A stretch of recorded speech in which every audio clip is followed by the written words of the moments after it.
La galaxie d'Andromède contient plus d'1 billion d'étoiles, des planètes potentiellement habitables, peut-être même des civilisations entières qui regardent le ciel en ce moment même. Et pourtant, même si l'humanité survivait pendant des milliards d'années, même si nous développions des technologies que nous ne pouvons même pas imaginer aujourd'hui, nous ne pourrons jamais, absolument jamais, y envoyer ne serait-ce qu'un simple message qui arriverait à destination. Pas un vaisseau, pas une sonde, pas même un signal radio. Nous sommes prisonniers, enfermés dans une cage cosmique dont les barreaux sont faits de quelque chose de bien plus impitoyable que la matière ou l'énergie. Ils sont faits d'espace lui-même. Et cet espace, en ce moment précis, pendant que tu écoutes ces mots, s'agrandit à une vitesse qui dépasse celle de la lumière, nous séparant irrémédiablement de 99,97% de tout ce qui existe. Ce soir, nous allons explorer 3 mystères qui remettent en question tout ce que tu croyais savoir sur notre place dans l'univers. Premièrement, nous découvrirons pourquoi l'espace lui-même peut se déplacer plus vite que la lumière sans violer aucune loi de la physique, et pourquoi cela nous condamne à un isolement éternel.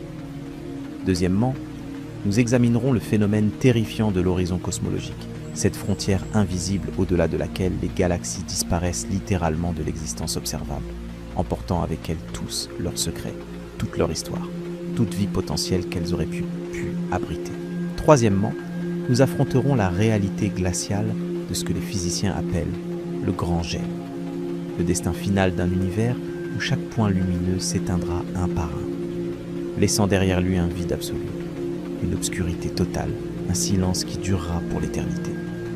Vas-tu découvrir quelque chose qui te quittera le sommeil cette nuit? Quelque chose que la plupart des gens préfèrent ignorer parce que la vérité est trop immense, trop écrasante, trop fondamentalement perturbante pour être contemplée sans frémir. Si tu es fasciné par les mystères du cosmos, si tu veux comprendre les secrets les plus profonds de notre univers, abonne-toi maintenant. Le voyage commence ici. Pendant des décennies, nous avons grandi avec une vision optimiste de l'exploration spatiale. Les films de science-fiction nous ont montré des vaisseaux traversant les galaxies en quelques heures grâce à des moteurs à distorsion ou des trous de verre pratiques qui raccourcissent miraculeusement les distances cosmiques. Les vulgarisateurs scientifiques nous ont parlé avec enthousiasme des exoplanètes découvertes dans d'autres systèmes stellaires, laissant entendre que ce n'était qu'une question de temps avant que nous ne les atteignions. Les agences spatiales ont présenté des projets ambitieux de voyages interstellaires, des voiles solaires aux moteurs à antimatière, suggérant que les étoiles étaient à notre portée si seulement nous développions la technologie appropriée. Cette narrative est réconfortante. Elle nous dit que l'univers est vaste mais accessible, que nos limitations actuelles sont temporaires, que nos descendants finiront par coloniser non seulement notre système solaire, mais aussi les étoiles voisines, puis les bras de notre galaxie. Et finalement, avec assez de temps et d'ingéniosité, les autres galaxies elles-mêmes. Elle nous dit que nous ne sommes pas prisonniers, simplement des explorateurs qui n'ont pas encore construit les bons outils. Mais cette narrative est fondamentalement fausse. Et ce n'est pas une question de technologie. Commençons par ce que tout le monde croit savoir. Notre galaxie, la Voie lactée, mesure environ 100 000 années-lumière de diamètre. Cela signifie que la lumière, voyageant à 300 000 km par seconde, la vitesse maximale permise par les lois de la physique, met 100 000 ans pour traverser notre galaxie d'un bout à l'autre. C'est immense, certes, mais pas insurmontable d'un point de vue théorique. Avec suffisamment de temps, avec des générations de voyageurs spatiaux se succédant à bord d'immenses vaisseaux-mondes, nous pourrions théoriquement explorer chaque recoin de notre propre galaxie. Les 400 milliards d'étoiles qu'elle contient seraient notre terrain de jeu, notre empire potentiel, s'étendant sur des distances que notre esprit peine à concevoir. Et au-delà de notre galaxie, il y a Andromède, notre voisine la plus proche parmi les grandes galaxies. Elle se trouve à seulement 2,5 millions d'années-lumière de nous. 2,5 millions d'années, c'est long, incroyablement long à l'échelle humaine, mais pas impossible dans l'absolu. Une civilisation suffisamment avancée, suffisamment patiente, pourrait théoriquement entreprendre ce voyage. Les étoiles d'Andromède, plus d'1 billion d'entre elles, représentent un autre empire potentiel, une autre frontière à conquérir. Voilà ce que nous dit la version optimiste de l'histoire. Voilà ce que nous croyons tous intuitivement quand nous regardons le ciel nocturne et que nous voyons cette petite tache floue qu'est Andromède à l'œil nu. Elle est là, elle semble atteignable, elle attend que nous venions la visiter. Mais la réalité est beaucoup plus cruelle que cette vision rassurante.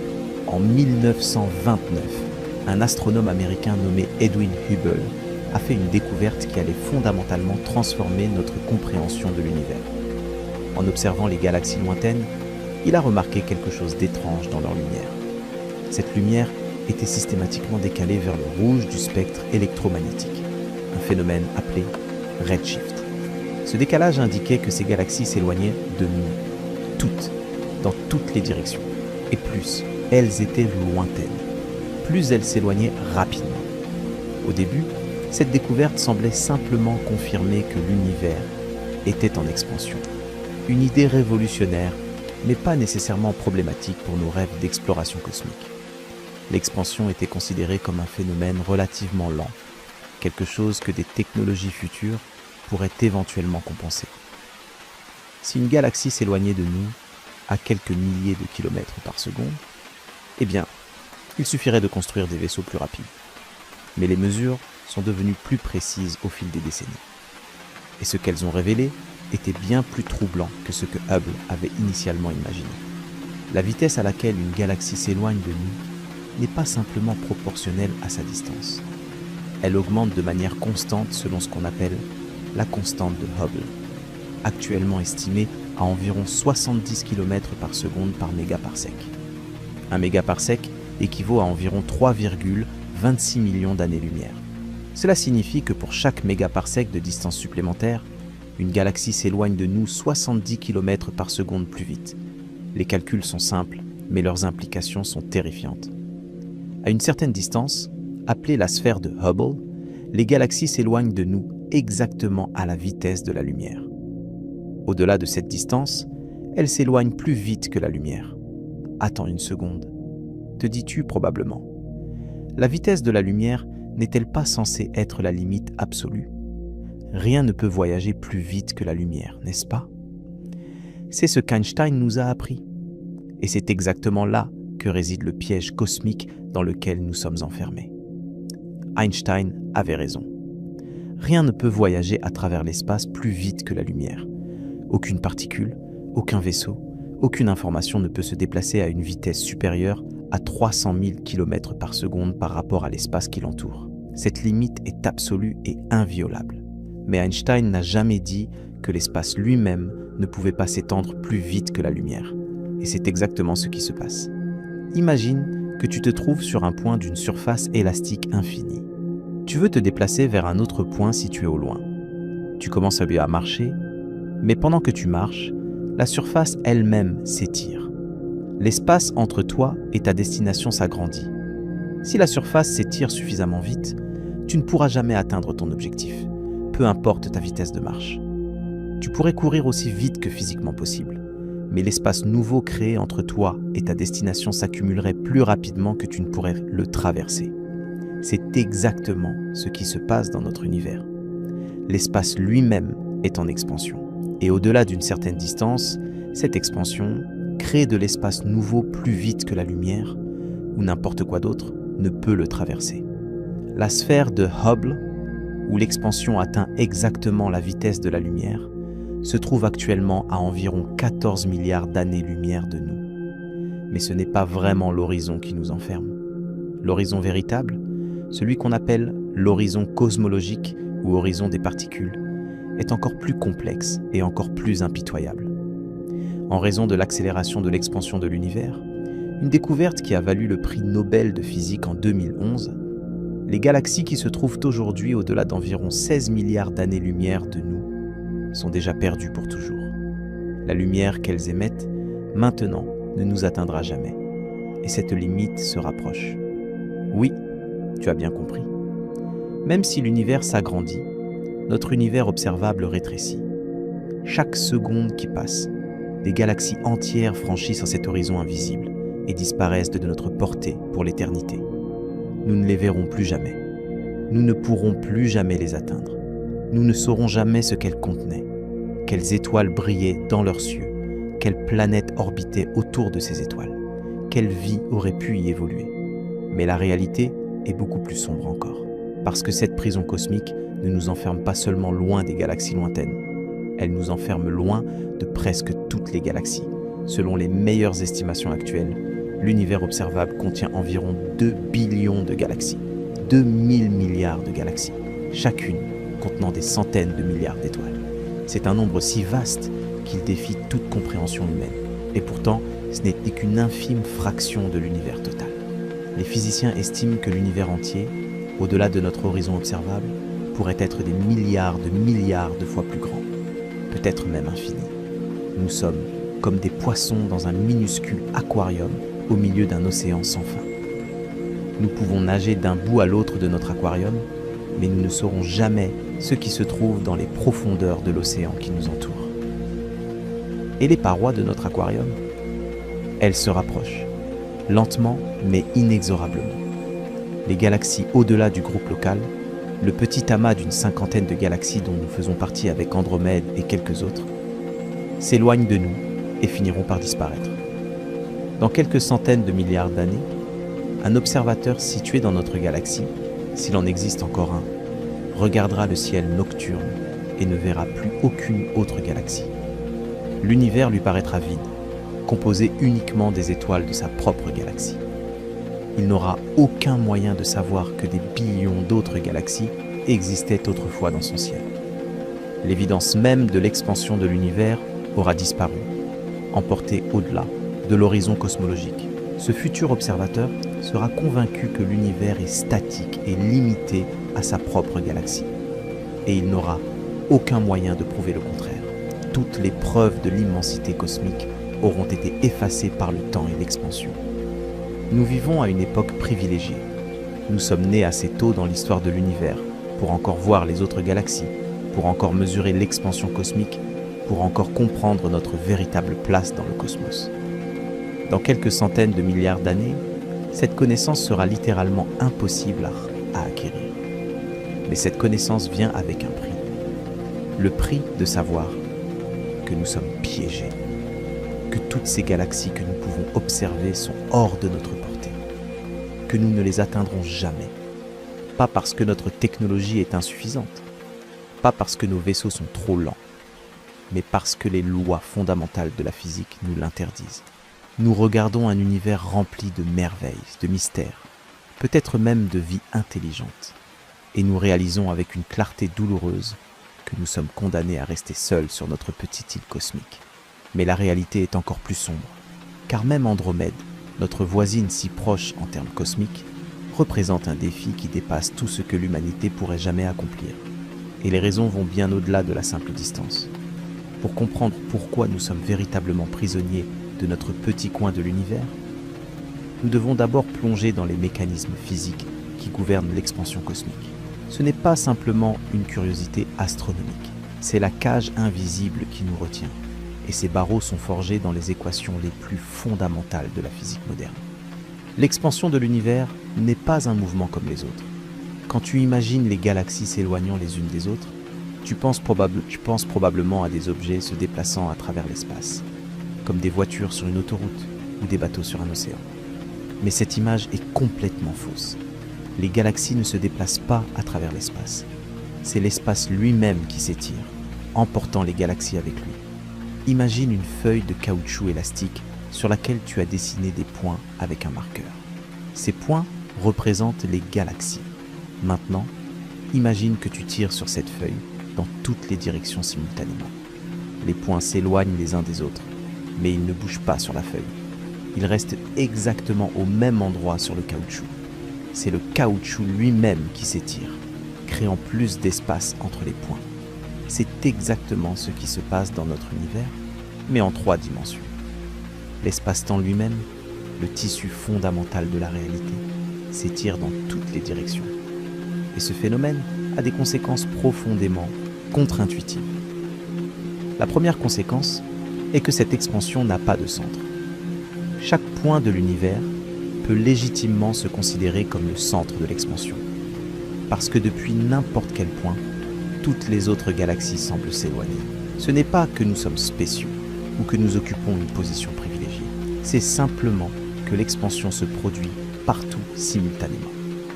La deuxième conséquence, bien plus troublante, est que cette expansion peut effectivement faire s'éloigner 2 points plus vite que la vitesse de la lumière sans violer aucune loi de la physique. La relativité restreinte d'Einstein interdit à tout objet de traverser l'espace à une vitesse supérieure à celle de la lumière. Mais elle ne dit rien sur la vitesse à laquelle l'espace lui-même peut s'étirer. Pour saisir cette distinction cruciale, pense à 2 fourmis marchant sur une corde élastique. Chaque fourmi peut marcher à une vitesse maximale, disons 1 cm par seconde. Cette limite est absolue et ne peut être dépassée. Mais si quelqu'un étire la corde pendant que les fourmis marchent, la distance entre elles peut augmenter beaucoup plus vite qu'1 cm par seconde, même si aucune fourmi ne viole sa limite de vitesse individuelle. Dans notre univers, la lumière joue le rôle de ces fourmis. Elle voyage toujours exactement à 300 000 km par seconde à travers l'espace local. C'est sa limite absolue. Mais l'espace entre les galaxies s'étire. Et à grande échelle, cet étirement peut accumuler de la distance plus vite que la lumière ne peut la parcourir. Ce phénomène est décrit mathématiquement par ce qu'on appelle la métrique de Friedmann-Lemaitre-Robertson-Walker, du nom des 4 physiciens qui ont développé ce modèle cosmologique dans les années 1920 et 30. Cette métrique décrit un univers homogène et isotrope, c'est-à-dire un univers qui a les mêmes propriétés partout et dans toutes les directions à grande échelle. Elle prédit naturellement l'expansion de l'espace et permet de calculer exactement comment les distances changent au fil du temps cosmique. Les équations sont élégantes mais impitoyables. Elles nous disent que la vitesse de récession d'une galaxie est directement proportionnelle à sa distance. Cette relation, connue sous le nom de loi de Hubble-Lemaître, peut s'exprimer simplement. Vitesse égale constante de Hubble multipliée par distance.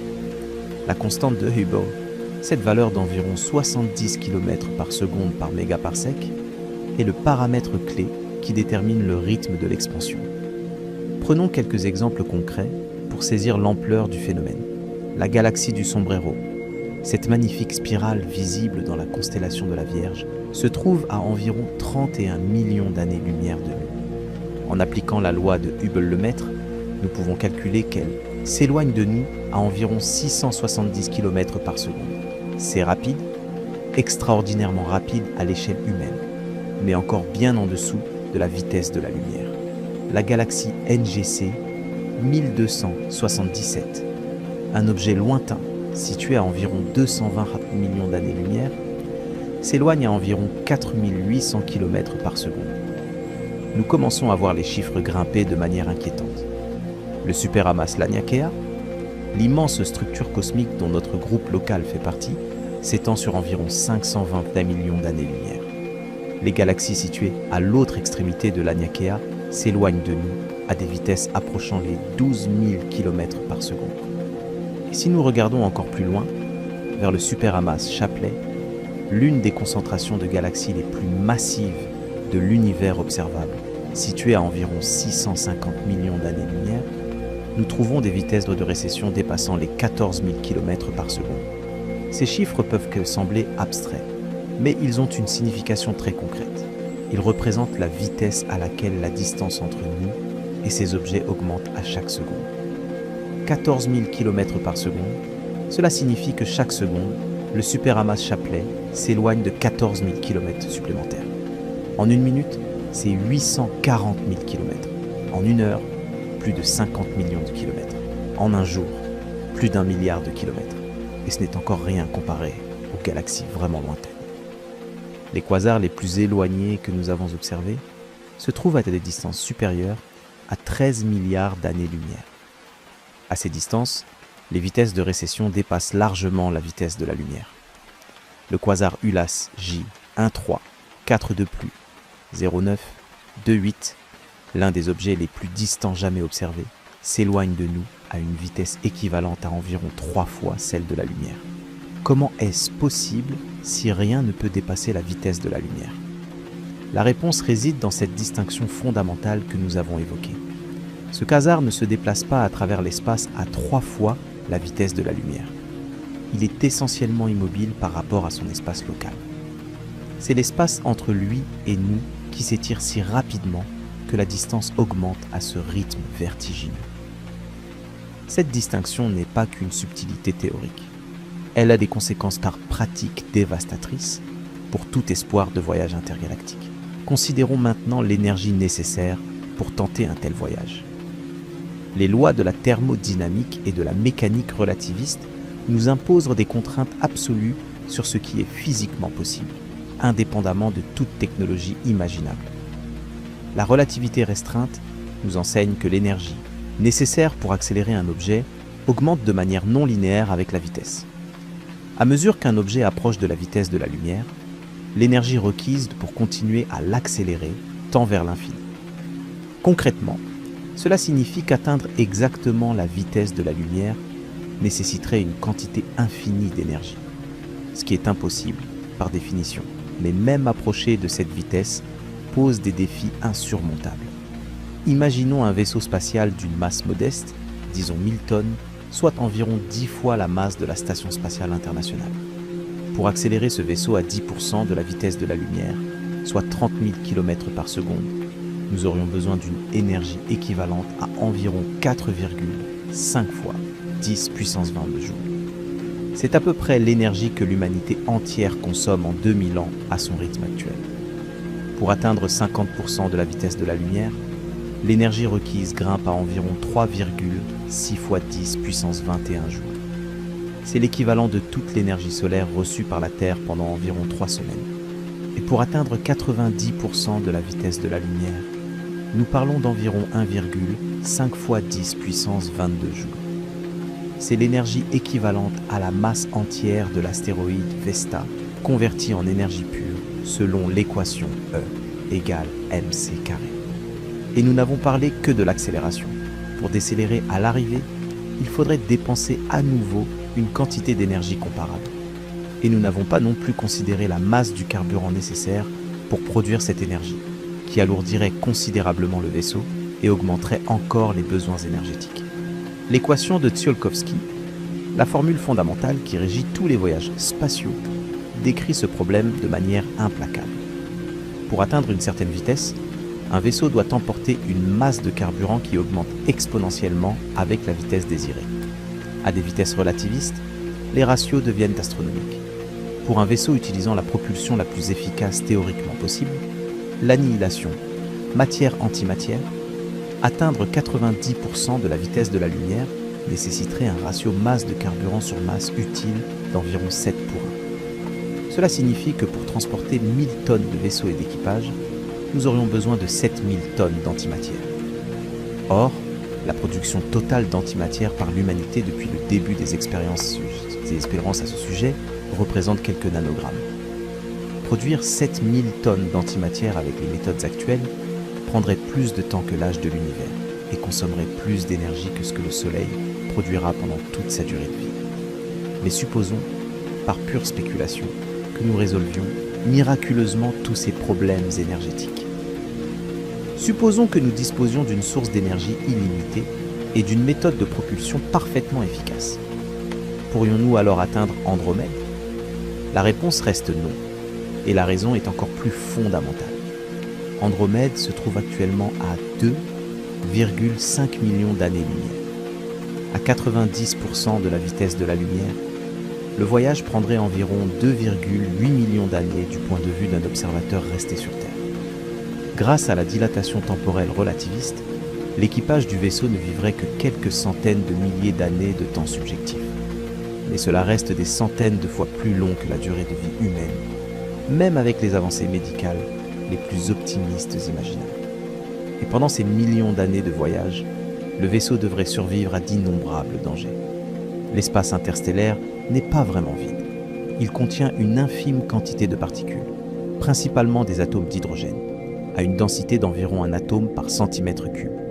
Cela semble négligeable, mais à 90% de la vitesse de la lumière, chaque atome d'hydrogène rencontré frappe le vaisseau avec l'énergie d'une particule cosmique de haute énergie. Des milliards de ces impacts par seconde équivaudrait à une exposition continue à des radiations mortelles. Le blindage nécessaire pour protéger l'équipage ajouterait une masse considérable au vaisseau, augmentant encore les besoins énergétiques. Et même avec un blindage, certaines particules traverseraient, endommageant lentement l'électronique, les systèmes de support de vie et les corps humains eux-mêmes. Il y a aussi le problème des collisions avec des objets plus gros. L'espace interstellaire contient des poussières, des cailloux, des astéroïdes. À 90% de la vitesse de la lumière, une collision avec un grain de poussière d'1 millimètre de diamètre libérerait une énergie comparable à plusieurs tonnes de TNT. Un caillou de la taille d'une bille détruirait instantanément n'importe quel vaisseau concevable. Détecter ces objets à temps pour les éviter serait impossible. À une telle vitesse, un obstacle situé à 1000 km ne laisserait que quelques millisecondes pour réagir. Aucun système de détection ou de manœuvre ne pourrait opérer assez rapidement. Ces problèmes pratiques sont peut-être solubles avec une technologie suffisamment avancée. Peut-être. Mais même si nous les résolvions tous, même si nous construisions un vaisseau parfait capable de voyager à une fraction significative de la vitesse de la lumière pendant des millions d'années, nous serions toujours confrontés au problème fondamental de l'expansion de l'univers. Pendant que notre vaisseau voyagerait vers Andromède, l'espace entre nous et les galaxies plus lointaines continuerait de s'étirer. Des galaxies qui étaient accessibles au moment du départ passeraient au-delà de l'horizon cosmologique pendant le voyage. Et pour les galaxies vraiment distantes, celles situées au-delà de quelques centaines de millions d'années-lumière, la situation est encore plus désespérée. Prenons l'exemple du superamas Coma, situé à environ 330 millions d'années-lumière. Pour l'atteindre à 90% de la vitesse de la lumière, il faudrait environ 370 millions d'années. Mais pendant ces 370 millions d'années, l'expansion de l'univers aurait ajouté des dizaines de millions d'années-lumière supplémentaires mises à la distance. Notre vaisseau courait après une cible qui s'éloigne, et même s'il finirait théoriquement par l'atteindre, le voyage prendrait encore plus longtemps que prévu. Pour les galaxies plus distantes, la situation devient carrément impossible. Les galaxies situées au-delà de la sphère de Hubble s'éloignent si vite que même la lumière émise en leur direction ne les atteindra jamais. Un vaisseau, qui voyage nécessairement plus lentement que la lumière, n'a aucune chance. Mais il y a un phénomène encore plus subtil et encore plus troublant que la simple expansion. C'est l'accélération de cette expansion. En 1998, 2 équipes indépendantes d'astronomes ont fait une découverte qui a stupéfié la communauté scientifique. En étudiant des supernovae de type Ia dans des galaxies lointaines, ils ont déterminé que l'expansion de l'univers n'était pas constante. Elle accélérait. Les supernovae de type Ia sont des explosions stellaires qui se produisent de toujours avec à peu près la même luminosité intrinsèque. En comparant leur luminosité apparente depuis la Terre à leur luminosité réelle, les astronomes peuvent déterminer leur distance avec précision. Et en mesurant leur décalage vers le rouge, ils peuvent que déterminer à quelle vitesse elles s'éloignent. En combinant ces 2 mesures pour des supernovas à différentes distances, les astronomes ont pu reconstruire l'histoire de l'expansion de l'univers. Ce qu'ils ont découvert était inattendu. L'univers ne s'expandait pas simplement, il s'expandait de plus en plus vite au fil du temps. Quelque chose, une force mystérieuse, poussait les galaxies à s'éloigner les unes des autres avec une intensité croissante. Cette force mystérieuse a été baptisée énergie sombre, un nom qui masque notre profonde ignorance quant à sa nature. Nous ne savons pas ce qu'est l'énergie sombre, nous ne comprenons pas son origine, nous ne pouvons pas la détecter directement. Nous ne connaissons son existence que par ses effets sur l'expansion cosmique. Ce que nous savons, c'est que l'énergie sombre représente environ 68% du contenu énergétique total de l'univers. La matière ordinaire, les atomes qui composent les étoiles, les planètes et nos corps ne représentent qu'environ 5%. La matière noire, cette autre substance mystérieuse qui n'interagit pas avec la lumière, mais exerce une attraction gravitationnelle, représente environ 27%. L'énergie sombre domine l'univers. Et son effet est de pousser l'expansion à s'accélérer indéfiniment. Cela signifie que non seulement les galaxies s'éloignent de nous, mais qu'elles s'éloignent de plus en plus vite. L'horizon cosmologique, cette limite au-delà de laquelle rien ne peut nous atteindre, se rapproche.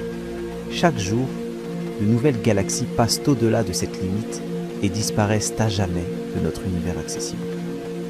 Les physiciens ont calculé que dans environ 100 milliards d'années, toutes les galaxies au-delà de notre groupe local auront disparu au-delà de l'horizon cosmologique.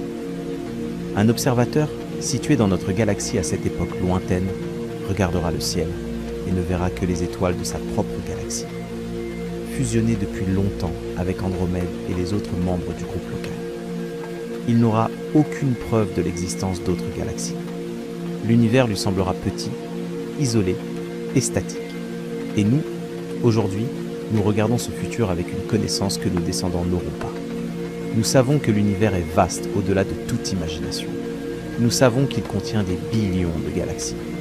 Et nous savons que nous ne pourrons jamais les atteindre. La science nous a donné cette connaissance, mais elle ne nous a pas donné de solution. Certains physiciens spéculent sur des technologies exotiques qui pourraient contourner les limitations de la vitesse de la lumière. Les moteurs à distorsion d'Alcubierre qui comprimeraient l'espace devant un vaisseau et l'étireraient derrière, permettant théoriquement de voyager à des vitesses supraluminiques sans violer techniquement la relativité. Les trous de verre, ces tunnels hypothétiques à travers l'espace-temps qui connecteraient deux points distants. Mais ces concepts restent purement spéculatifs. Le moteur d'Alcubierre nécessiterait de l'énergie négative, une substance dont l'existence même est douteuse et dont les quantités requises seraient astronomiques. Les trous de verre traversables nécessiteraient de la matière exotique aux propriétés impossibles selon notre physique actuelle. Et même si ces technologies étaient réalisables, elles ne résoudraient pas le problème de l'horizon cosmologique. Elles ne pourraient pas nous permettre d'atteindre des régions de l'univers qui s'éloignent déjà plus vite que la lumière. La vérité est que la science ne sait pas comment résoudre ce problème. Elle ne sait même pas si une solution existe. Nous comprenons les mécanismes de notre prison cosmique. Nous pouvons calculer ses dimensions exactes. Nous pouvons prédire son évolution future avec une précision remarquable. Mais nous ne savons pas comment nous en évader. Peut-être qu'une physique révolutionnaire que nous n'avons pas encore découverte changera tout. Peut-être que des dimensions supplémentaires de l'espace-temps offriront des raccourcis que nous ne pouvons pas imaginer aujourd'hui. Peut-être que notre compréhension actuelle est fondamentalement incomplète d'une manière qui laisse place à l'espoir. Ou peut-être pas. Peut-être que les lois de la physique sont vraiment aussi impitoyables qu'elles le semblent. Peut-être que l'univers est vaste, merveilleux et fondamentalement inaccessible.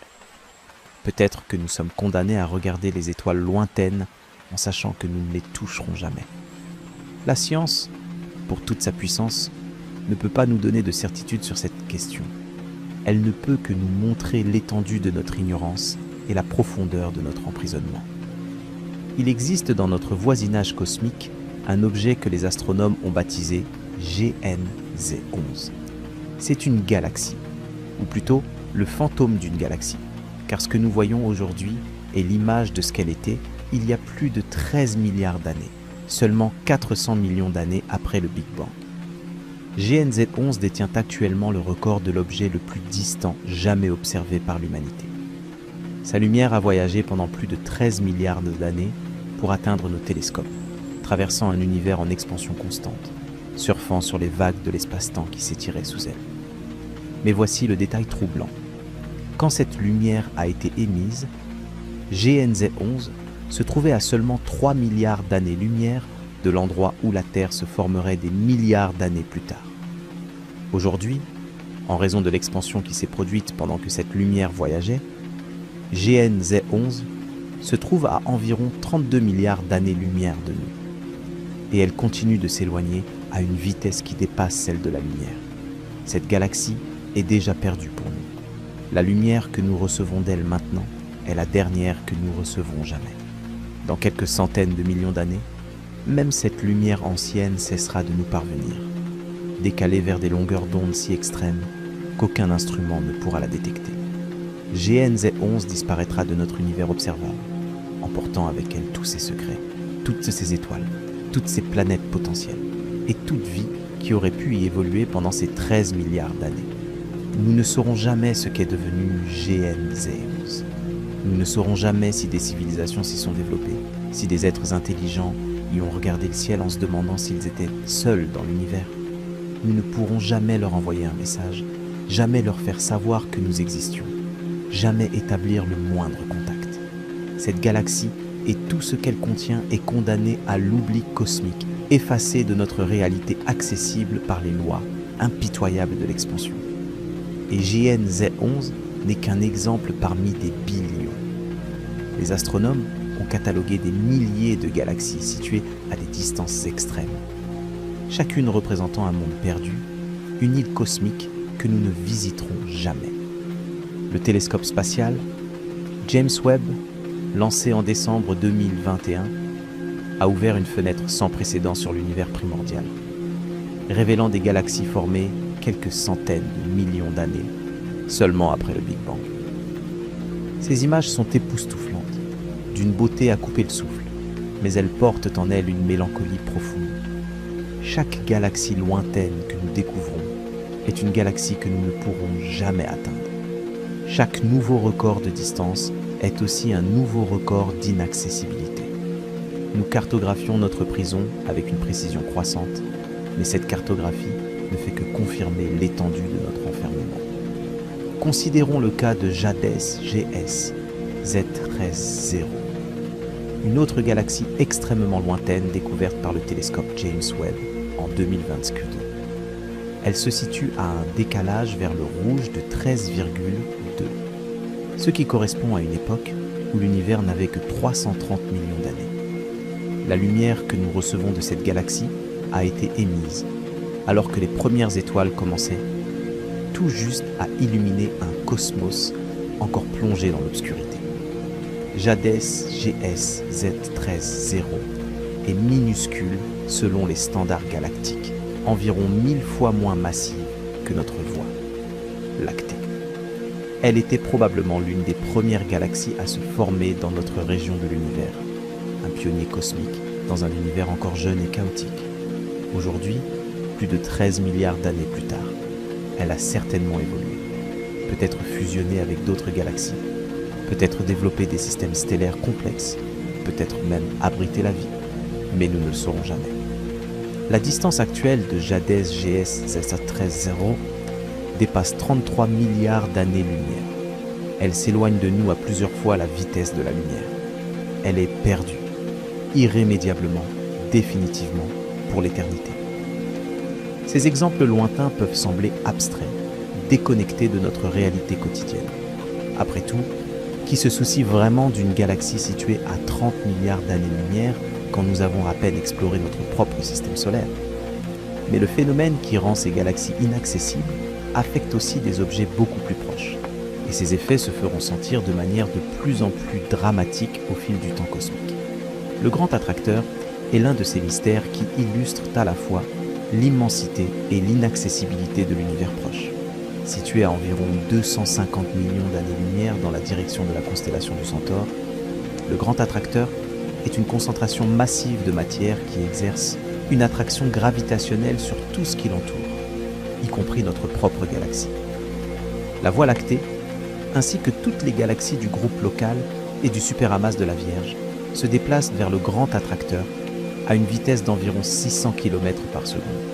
C'est un mouvement réel à travers l'espace, différent du recul apparent causé par l'expansion cosmique. Quelque chose là-bas nous attire, quelque chose d'énorme, quelque chose de mystérieux. Le problème est que le grand attracteur se trouve dans ce que les astronomes appellent la zone d'évitement, une région du ciel obscurcie par la poussière et les étoiles du plan de notre propre galaxie. Nous ne pouvons pas le voir directement en lumière visible.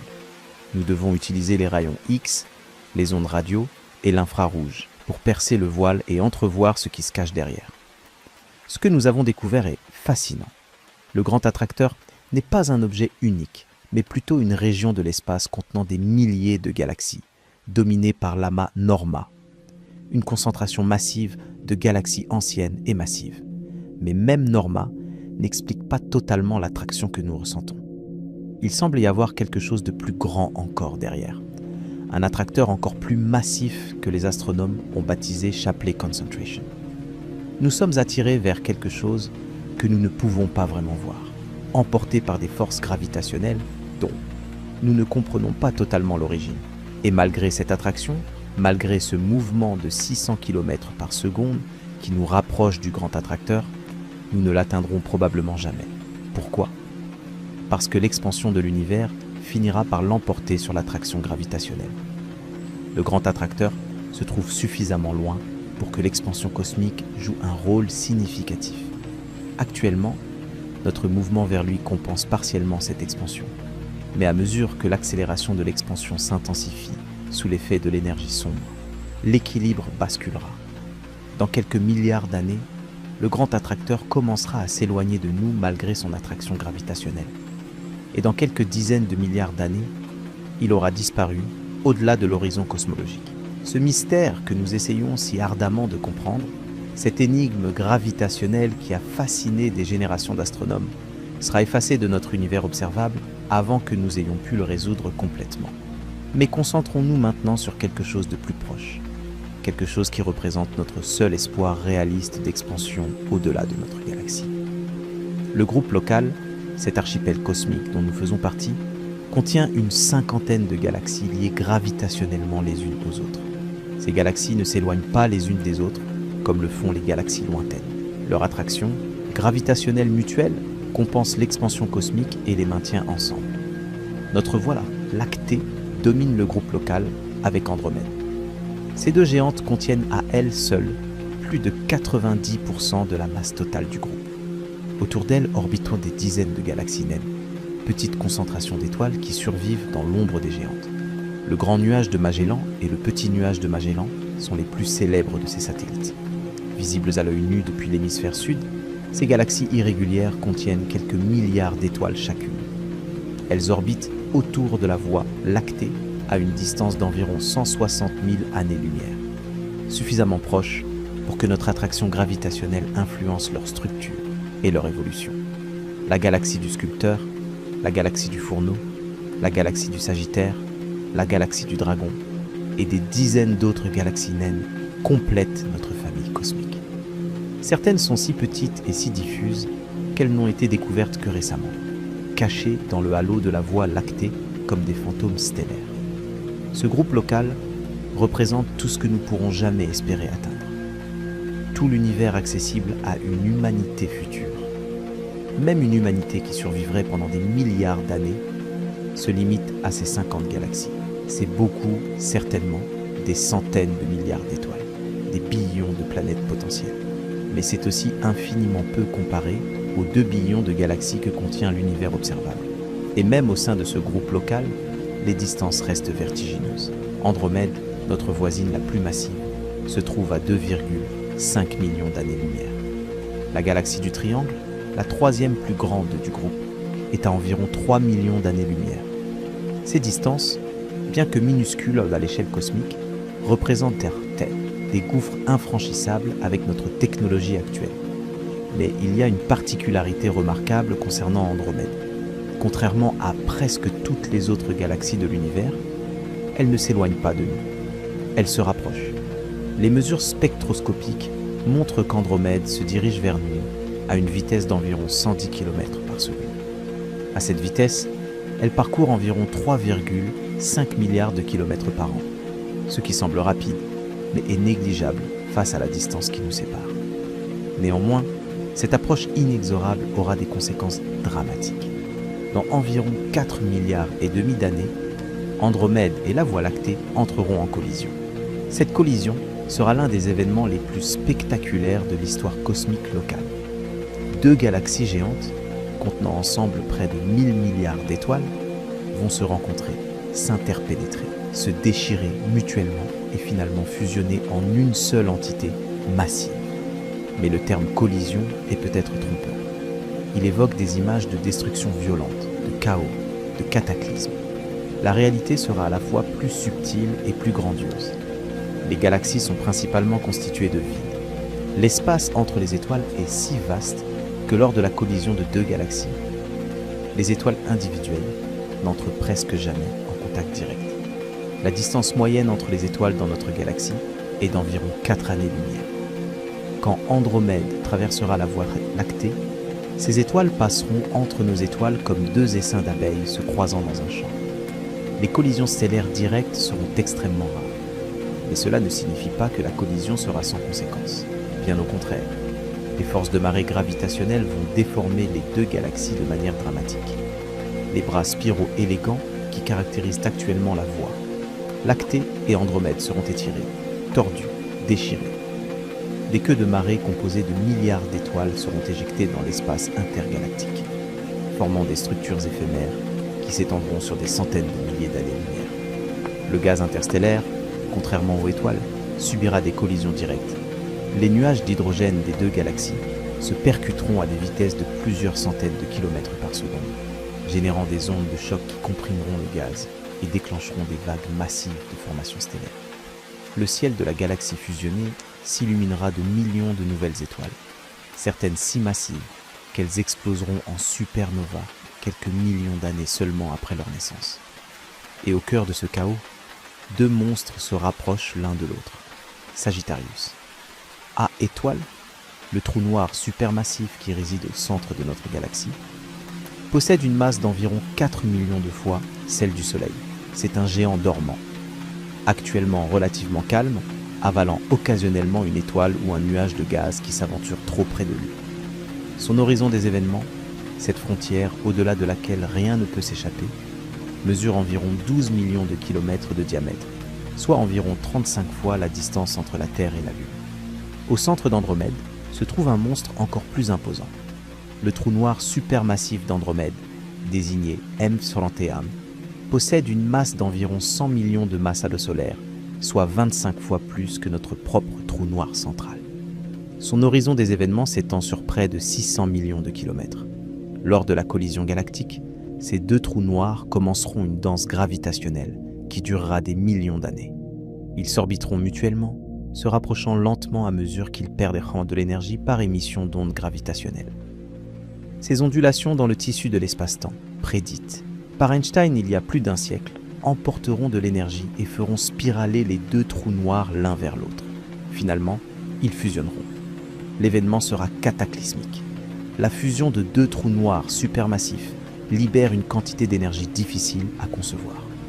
Une fraction significative de leur masse combinée sera convertie en pure énergie gravitationnelle, émise sous forme d'ondes gravitationnelles dans les dernières fractions de seconde avant la fusion. Pendant un bref instant, cette fusion émettra plus d'énergie que toutes les étoiles de l'univers observable combinées. Les ondes gravitationnelles de cet événement se propageront à la vitesse de la lumière à travers tout l'univers, comprimant et étirant l'espace-temps sur leur passage. Des civilisations situées dans des galaxies lointaines, si elles existent et possédent la technologie appropriée, pourront détecter ces ondes des milliards d'années plus tard. Témoignage silencieux de la violence de la collision. Le trou noir résultant de la fusion aura une masse d'environ 104 millions de masses solaires. Il résidera au centre de la nouvelle galaxie fusionnée, que certains astronomes ont déjà baptisé Milkomeda, un portmanteau de Milky Way et Andromeda. Ce monstre combiné dévorera le gaz et les étoiles qui tomberont vers lui, émettant occasionnellement des jets de matière et de rayonnement lorsqu'il sera particulièrement actif. Mais la violence de cette collision n'est qu'un prélude au phénomène destructeur qui caractérise l'univers à plus grande échelle. Car si les collisions galactiques peuvent sembler catastrophiques, elles sont en réalité des événements relativement doux comparés aux cataclysmes qui se produisent constamment à travers le cosmos. L'univers est un endroit violent, impitoyable, où des énergies inimaginables sont libérées dans des explosions qui peuvent éclipser des galaxies entières. Les sursauts gamma représentent peut-être les événements les plus violents de l'univers depuis le Big Bang lui-même. Ces explosions brèves, mais extraordinairement puissantes, libèrent en quelques secondes autant d'énergie que le Soleil en émettra pendant toute sa durée de vie de 10 milliards d'années. Un seul sursaut gamma peut brièvement outbriller tout le reste de l'univers observable combiné. Ces phénomènes se produisent à des distances cosmiques, généralement dans des galaxies situées à des milliards d'années-lumière. C'est une chance pour nous, car un sursaut gamma suffisamment proche pourrait avoir des conséquences dévastatrices pour la vie sur Terre. Si un tel événement se produisait à moins de quelques milliers d'années-lumière et était orienté vers nous, les rayons gamma et les rayons cosmiques qui nous frapperaient pourrait détruire notre couche d'ozone, exposant toute vie de surface à des niveaux mortels de rayonnement ultraviolet.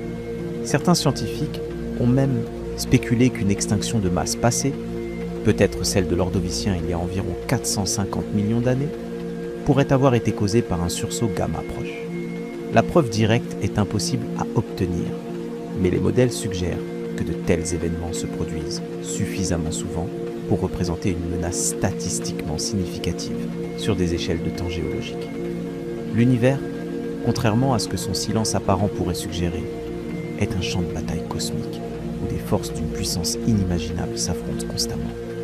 Les étoiles naissent dans la violence des nuages de gaz qui s'effondrent, vivent en brûlant furieusement leur combustible nucléaire et meurent dans des explosions qui peuvent être visibles à l'autre bout de l'univers observable.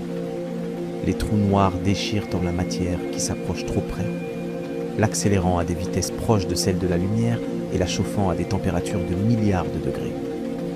Les étoiles à neutrons, ces cadavres stellaires ultra denses, possèdent des champs magnétiques si intenses qu'ils pourraient effacer toutes les cartes de crédit sur Terre, depuis une distance équivalente à la moitié de la distance Terre-Lune. Les magnétars, une variante encore plus extrême, subissent que des séismes stellaires qui libèrent en une fraction de seconde plus d'énergie que le Soleil n'en émet en 100 000 ans. Cette violence cosmique n'est pas qu'un spectacle lointain. Elle représente un danger réel pour toute tentative de voyage intergalactique. Un vaisseau traversant l'espace entre les galaxies serait exposé à un environnement hostile d'une manière que nous commençons à peine à comprendre. Les rayons cosmiques, ces particules de haute énergie qui bombardent constamment l'espace, sont accélérés à des énergies fantastiques par les ondes de choc des supernovas et les jets des trous noirs actifs. Certains rayons cosmiques possèdent plus d'énergie qu'une balle de tennis lancée par un joueur professionnel, concentrée dans une seule particule subatomique. L'espace intergalactique, bien que plus vide que l'espace interstellaire, contient néanmoins un plasma diffus, des champs magnétiques errants et des poches de gaz chaud éjectées par les galaxies au fil des milliards d'années. Naviguer à travers ce milieu pendant des millions d'années exposerait n'importe quel vaisseau à des dangers cumulatifs impossibles à prévoir. Complètement. Et puis, il y a les dangers que nous ne connaissons même pas encore. L'univers est plein de mystères, de phénomènes que nous n'avons pas encore découverts ou compris. Chaque décennie apporte son lot de découvertes surprenantes, de phénomènes que personne n'avait prédits. Qui sait quels dangers inconnus attendent dans les vastes étendues entre les galaxies? La violence de l'univers nous rappelle constamment que nous ne sommes pas les bienvenus dans le cosmos. Nous sommes des créatures fragiles, évoluées pour survivre dans un environnement terrestre très spécifique, totalement inadapté aux rigueurs de l'espace. Chaque pas que nous faisons au-delà de notre atmosphère protectrice nous expose à des dangers qui auraient tué nos ancêtres instantanément. Et pourtant, malgré cette violence, malgré ces dangers, malgré l'hostilité fondamentale de l'univers envers la vie telle que nous la connaissons, nous continuons à lever les yeux vers les étoiles et à rêver de les atteindre. C'est peut-être ce qui définit l'humanité, cette capacité à désirer l'impossible, à aspirer à ce qui nous est interdit. Mais certaines impossibilités ne peuvent pas être surmontées par la simple volonté ou l'ingéniosité. Certaines limites sont inscrites dans les lois fondamentales de la physique elle-même. Et l'expansion accélérée de l'univers est l'une de ces limites. Nous pouvons peut-être, avec suffisamment de temps et de ressources, développer des technologies qui nous permettront d'explorer notre groupe local. Nous pouvons peut-être, un jour lointain, envoyer des sondes vers les étoiles les plus proches, peut-être même vers les galaxies naines qui orbitent autour de notre Voie lactée. Mais au-delà de cet archipel cosmique, au-delà des frontières gravitationnelles de notre petit groupe, l'univers s'éloigne inexorablement, emportant avec lui tous ses secrets, toutes ses merveilles, toute la vie potentielle qui pourrait s'y être développée. Et cette fuite continue de s'accélérer. Le 15 juin 2024, un événement extraordinaire s'est produit à environ 250 millions d'années-lumière de la Terre, dans une galaxie anonyme située dans la constellation de la Couronne boréale. Une étoile massive, au moins 8 fois plus lourde que notre Soleil, a épuisé son combustible nucléaire et s'est effondrée sur elle-même en une fraction de seconde. Le cœur de cette étoile s'est comprimé jusqu'à atteindre des densités inimaginables, transformant les protons et les électrons en neutrons purs. L'énergie libérée par cet effondrement a propulsé les couches externes de l'étoile dans l'espace à des vitesses atteignant 10% de celles de la lumière. Une supernova était née. Cette explosion, cataloguée sous le nom de SN 2024 GGI, a brièvement brillé avec l'intensité de plusieurs milliards de soleils. Pendant quelques semaines, elle a été visible dans des télescopes amateurs modestes, un point lumineux nouveau dans une galaxie lointaine. Témoignage silencieux de la mort violente d'une étoile qui avait brillé pendant des millions d'années. Mais SN 2024 GGI n'était qu'une supernova ordinaire, un événement relativement commun à l'échelle cosmique. Les astronomes estiment qu'une à 3 supernovas explosent chaque siècle dans une galaxie typique comme la nôtre. À travers l'univers observable, cela représente environ une supernova par seconde. En ce moment même, pendant que tu écoutes ce témo, une étoile quelque part dans le cosmos vient de mourir dans une explosion cataclysmique. Chaque supernova libère une quantité d'énergie qui défie la compréhension humaine. En quelques secondes, une supernova typique émet environ 10 puissance 44 joules d'énergie, soit l'équivalent de ce que le Soleil produira pendant toute sa durée de vie de 10 milliards d'années. La majeure partie de cette énergie est émise sous forme de neutrinos, ces particules fantomatiques qui traversent la matière presque sans interaction. Mais même la fraction émise sous forme de lumière, visible et de rayonnement électromagnétique suffit à faire briller la supernova plus intensément que la galaxie entière qui l'abrite. L'histoire de l'observation des supernovae est aussi ancienne que l'astronomie elle-même. En 1054 de notre ère, des astronomes chinois ont observé une étoile invitée dans la constellation du Taureau, si brillante qu'elle était visible en plein jour pendant 3 semaines. Cette étoile invitée était la supernova qui a créé la nébuleuse du Crabe. Ce magnifique vestige d'explosion stellaire que nous pouvons encore observer aujourd'hui, près de 1000 ans plus tard.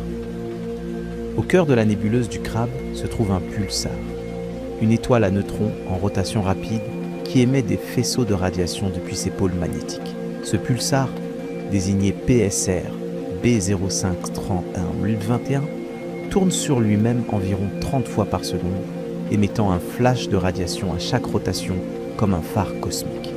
L'énergie qu'il perd par ce rayonnement alimente la nébuleuse environnante, la faisant briller d'une lueur bleutée caractéristique. Mais le pulsar du Crabe est presque paisible comparé à d'autres cadavres stellaires que l'univers abrite. Le 27 décembre 2004, les satellites d'observation gamma en orbite autour de la Terre ont détecté un flash de radiation si intense qu'il a momentanément saturé leur détecteur.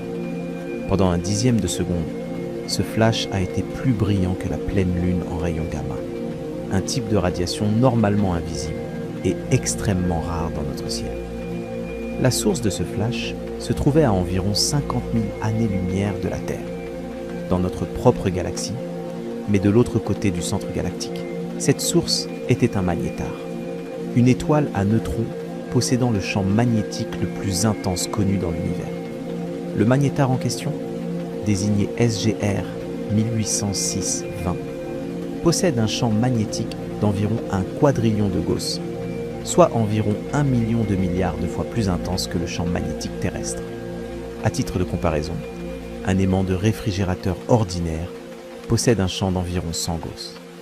Ce qui s'est passé le 27 décembre 2004 était un séisme stellaire, une reconfiguration soudaine de la croûte ultra-dense du magnétar.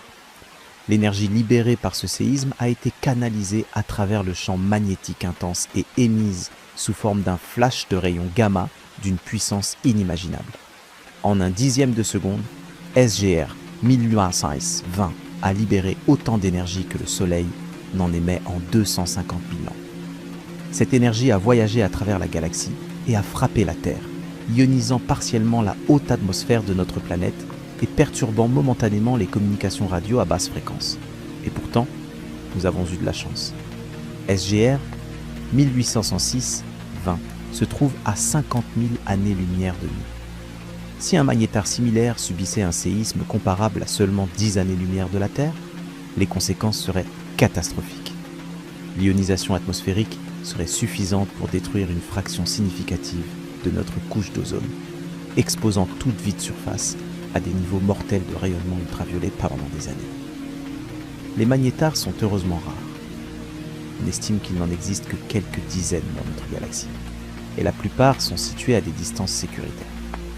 Mais ils nous rappellent que l'univers contient des phénomènes d'une violence que nous pouvons à peine concevoir.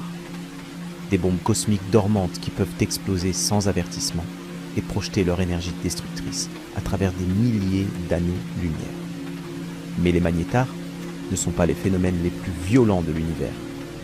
Cette distinction revient probablement au sursaut gamma, ces explosions brèves mais extraordinairement puissantes que nous avons mentionnées précédemment.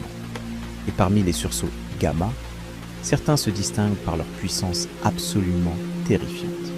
Le 9 octobre 2022, les satellites d'observation ont détecté un sursaut gamma si intense qu'il a été surnommé BO-AT, pour Brightest of All Time, le plus brillant de tous les temps. Officiellement désigné GRB Vumahe A1009A, ce sursaut provenait d'une galaxie située à environ 2,4 milliards d'années-lumière de la Terre. La lumière que nous avons reçue ce jour-là avait voyagé pendant plus de 2 milliards d'années avant d'atteindre nos détecteurs. GRB 21009A a été si puissant qu'il a ionisé la haute atmosphère terrestre de manière détectable, malgré les 2,4 milliards d'années-lumière qui nous séparaient de lui. Pendant quelques secondes, il a été plus brillant que n'importe quel autre sursaut gamma jamais observé depuis le début de l'ère spatiale. Les astronomes estiment qu'un sursaut gamma aussi intense ne se produit qu'une fois tous les 10 000 ans dans notre univers observable. Nous avons été témoins d'un événement exceptionnel, un cataclysme cosmique d'une rareté extraordinaire. Et nous l'avons observé depuis une distance sécuritaire de 2 milliards d'années-lumière. Mais qu'est-ce qui peut produire une telle quantité d'énergie en quelques secondes? Les astronomes pensent que les sursauts gamma longs, ceux qui durent plus de 2 secondes, sont produits par l'effondrement d'étoiles extrêmement massives, au moins 40 fois plus lourdes que le Soleil. Quand ces monstres stellaires épuisent leur combustible, leur cœur s'effondre directement en trous noirs, sans passer par le stade d'étoiles à neutrons. La matière des couches externes tombe vers ce trou noir nouveau-né, formant un disque d'accrétion chauffé à des milliards de degrés. Des jets de matière relativiste sont expulsés le long de l'axe de rotation du trou noir, traversant l'étoile mourante et émergeant dans l'espace à des vitesses approchant celles de la lumière. Ces jets, lorsqu'ils sont orientés vers la Terre, produisent les sursauts gamma que nous détectons. L'énergie est si concentrée dans ces faisceaux étroits que même depuis des milliards d'années-lumière, nous pouvons les observer. Si nous pouvions voir un sursaut gamma latéralement plutôt que de face, il serait beaucoup moins lumineux, mais la quantité totale d'énergie libérée resterait la même, simplement répartie différemment dans l'espace. On estime qu'un sursaut gamma typique libère environ 10 puissance 47 joules d'énergie dans ses jets, soit environ 1000 fois plus qu'une supernova ordinaire. Et la majeure partie de cette énergie est émise en quelques secondes, voire quelques fractions de secondes. Les sursauts gamma courts, ceux qui durent moins de 2 secondes, ont une origine différente, mais tout aussi violente. Ils se produisent lorsque 2 étoiles à neutrons spiralent l'une vers l'autre et fusionnent. Cette danse mortelle peut durer des millions, voire des milliards d'années, les 2 étoiles se rapprochant lentement à mesure qu'elles perdent de l'énergie par émission d'ondes gravitationnelles. Mais les dernières secondes sont d'une violence inouïe. Le 17 août 2017, les détecteurs d'ondes gravitationnelles LIGO et Virgo ont détecté un signal provenant d'une galaxie située à environ 130 millions d'années-lumière. Ce signal, désigné GWRN 717, correspondait à la fusion de 2 étoiles à neutrons, chacune possédant environ 1,5 fois la masse du Soleil comprimée dans une sphère d'environ 20 km de diamètre. Moins de 2 secondes après la détection des ondes gravitationnelles, les satellites gamma ont détecté un sursaut gamma court provenant de la même direction. Pour la première fois dans l'histoire, nous avions observé le même événement cosmique par 2 moyens complètement différents, les ondes gravitationnelles et les ondes électromagnétiques.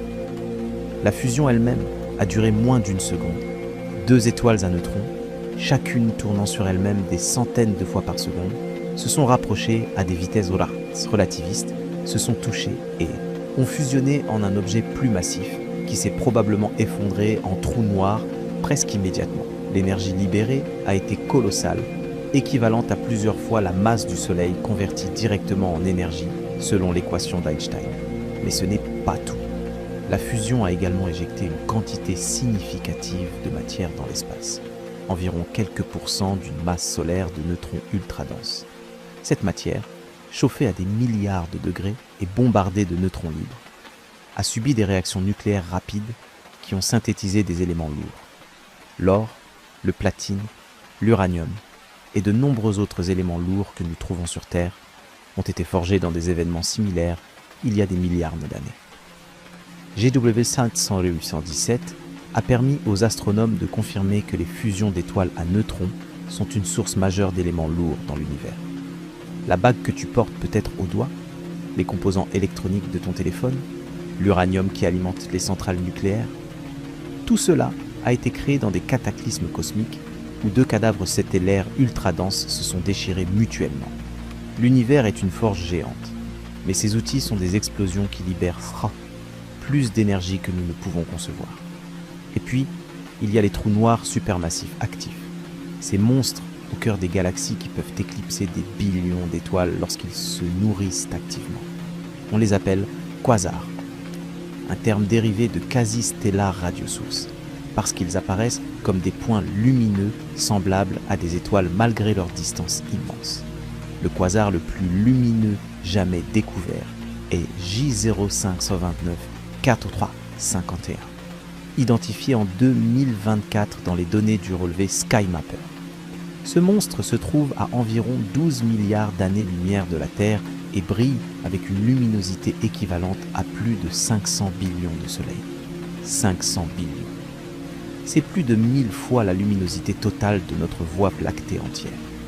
La source de cette énergie phénoménale est un trou noir supermassif d'environ 17 milliards de masses solaires. Le plus massif jamais mesuré directement. Ce trou noir dévore la matière à un rythme effréné, avalant l'équivalent d'environ une masse solaire par jour. La matière qui tombe vers lui forme un disque d'accrétion chauffé à des millions de degrés, émettant une quantité colossale de radiation sur tout le spectre électromagnétique. L'horizon des événements de ce trou noir, cette frontière au-delà de laquelle rien ne peut s'échapper, mesure environ 100 milliards de kilomètres de diamètre. C'est plus de 3 fois la distance entre le Soleil et Neptune. Si ce trou noir remplaçait le Soleil au centre de notre système solaire, son horizon des événements engloutirait toutes les planètes, y compris les plus lointaines. Mais le phénomène le plus spectaculaire associé aux quasars et aux trous noirs supermassifs actifs est peut-être les jets relativistes qu'ils produisent. Ces colonnes de matière et d'énergie sont expulsées perpendiculairement au disque d'accrétion à des vitesses approchant celles de la lumière. Ils peuvent s'étendre sur des millions d'années-lumière, dépassant parfois la taille des galaxies qui les abritent. Le jet du quasar 3C 273, le premier quasar jamais identifié, s'étend sur environ 300 000 années-lumière, soit environ 3 fois le diamètre de notre Voie lactée. La matière dans ce jet voyage à environ 98% de la vitesse de la lumière, portant une énergie colossale à travers l'espace intergalactique. Ces jets sont des armes cosmiques d'une puissance inimaginable. Quand ils frappent des nuages de gaz intergalactiques, ils créent des ondes de choc qui s'étendent sur des centaines de milliers d'années-lumière, chauffant le gaz à des millions de degrés et empêchant la formation de nouvelles étoiles. Certaines galaxies semblent avoir été littéralement stérilisées par les jets de leurs trous noirs centraux, leurs réserves de gaz dispersées ou chauffées au point de ne plus pouvoir s'effondrer pour former des étoiles. L'univers n'est pas un endroit accueillant. C'est un environnement hostile où des forces destructrices opèrent à des échelles que notre esprit peine à concevoir. Et ces forces ne sont pas confinées à des régions lointaines et exotiques. Elles se produisent constamment, partout, y compris dans notre propre galaxie. En ce moment même, des centaines d'étoiles massives dans la Voie lactée approchent de la fin de leur vie. Dans les prochains millions d'années, elles exploseront en supernova, illuminant brièvement notre galaxie avant de laisser derrière elle des étoiles à neutrons ou des trous noirs. Certaines de ces explosions seront visibles depuis la Terre en plein jour, des spectacles célestes qui n'ont pas été observés depuis la supernova de Kepler en 1604. Eta Carinae, l'une des étoiles les plus massives et les plus instables de notre galaxie, est une candidate particulièrement inquiétante. Située à environ 7500 années-lumière de la Terre, cette étoile de plus de 100 masses solaires est déjà en train de mourir. En 1843, elle a subi une éruption massive qui l'a brièvement rendue la deuxième étoile la plus brillante du ciel nocturne, malgré sa distance considérable. Les astronomes ont nommé cet événement la Grande Éruption. Eta Carinae explosera en supernova dans les prochaines centaines de milliers d'années, peut-être beaucoup plus tôt. Quand cela se produira, elle sera visible en plein jour pendant des semaines, peut-être des mois. Et il y a une possibilité, faible mais non nulle, qu'elle produise un sursaut gamma orienté vers la Terre. Les astronomes ont étudié attentivement l'orientation d'Eta Carinae et ont conclu que ces pôles, d'où les jets d'un hypothétique sursaut gamma émergeraient, ne sont probablement pas pointés vers nous. Nous sommes probablement en sécurité. Probablement, mais l'incertitude demeure. Nous ne comprenons pas parfaitement les mécanismes qui déterminent l'orientation des jets lors des explosions stellaires. Nous ne savons pas avec certitude si Eta Carinae produira un sursaut gamma ou simplement une supernova ordinaire. Nous vivons sous la menace d'une épée de Damoclès cosmique dont nous ne pouvons pas parfaitement calculer la trajectoire. Et Eta Carinae n'est qu'une étoile parmi des milliards. Notre galaxie contient des centaines d'autres candidates à l'explosion, chacune représentant une menace potentielle pour la vie sur Terre. La probabilité qu'une supernova dangereusement proche se produise pendant les prochains millions d'années est faible, mais non négligeable. Cette violence cosmique omniprésente a des implications profondes pour tout espoir de voyage intergalactique. Un vaisseau traversant l'espace entre les galaxies pendant des millions d'années serait exposé à d'innombrables dangers. Les sursauts gamma, les éruptions de magnétars, les jets relativistes, les ondes de choc des supernovas, tous ces phénomènes représentent des menaces potentielles pour un voyageur cosmique. Et puis, il y a les dangers dont nous n'avons même pas conscience. Les sursauts radio-rapides, ou fast radio bursts en anglais, sont un phénomène découvert seulement en 2007. Ces flashs de radiation radio durent quelques millisecondes, mais libèrent une énergie équivalente à ce que le Soleil produit en plusieurs jours. Leur origine reste mystérieuse. Certains semblent provenir de magnétars, d'autres de sources inconnues. Nous ne savons pas s'ils représentent un danger pour les voyageurs spatiaux, parce que nous ne comprenons pas vraiment ce qu'ils sont. Les trous noirs errants, ces trous noirs stellaires qui ont été éjectés de leur système d'origine par des interactions gravitationnelles, vagabondent invisiblement à travers la galaxie et l'espace intergalactique. On estime qu'il pourrait y avoir des centaines de millions de ces trous noirs solitaires dans notre seule galaxie. Ils sont pratiquement indétectables jusqu'à ce qu'ils passent suffisamment près d'une étoile ou d'un vaisseau pour que leurs effets gravitationnels deviennent apparents. Un trou noir errant pourrait se trouver à quelques années-lumière de nous en ce moment même, sans que nous le sachions. Et puis, il y a les phénomènes véritablement inconnus. Chaque décennie, les astronomes découvrent de nouveaux types d'événements cosmiques que personne n'avait prédits. Les sursauts radio rapides en sont un exemple.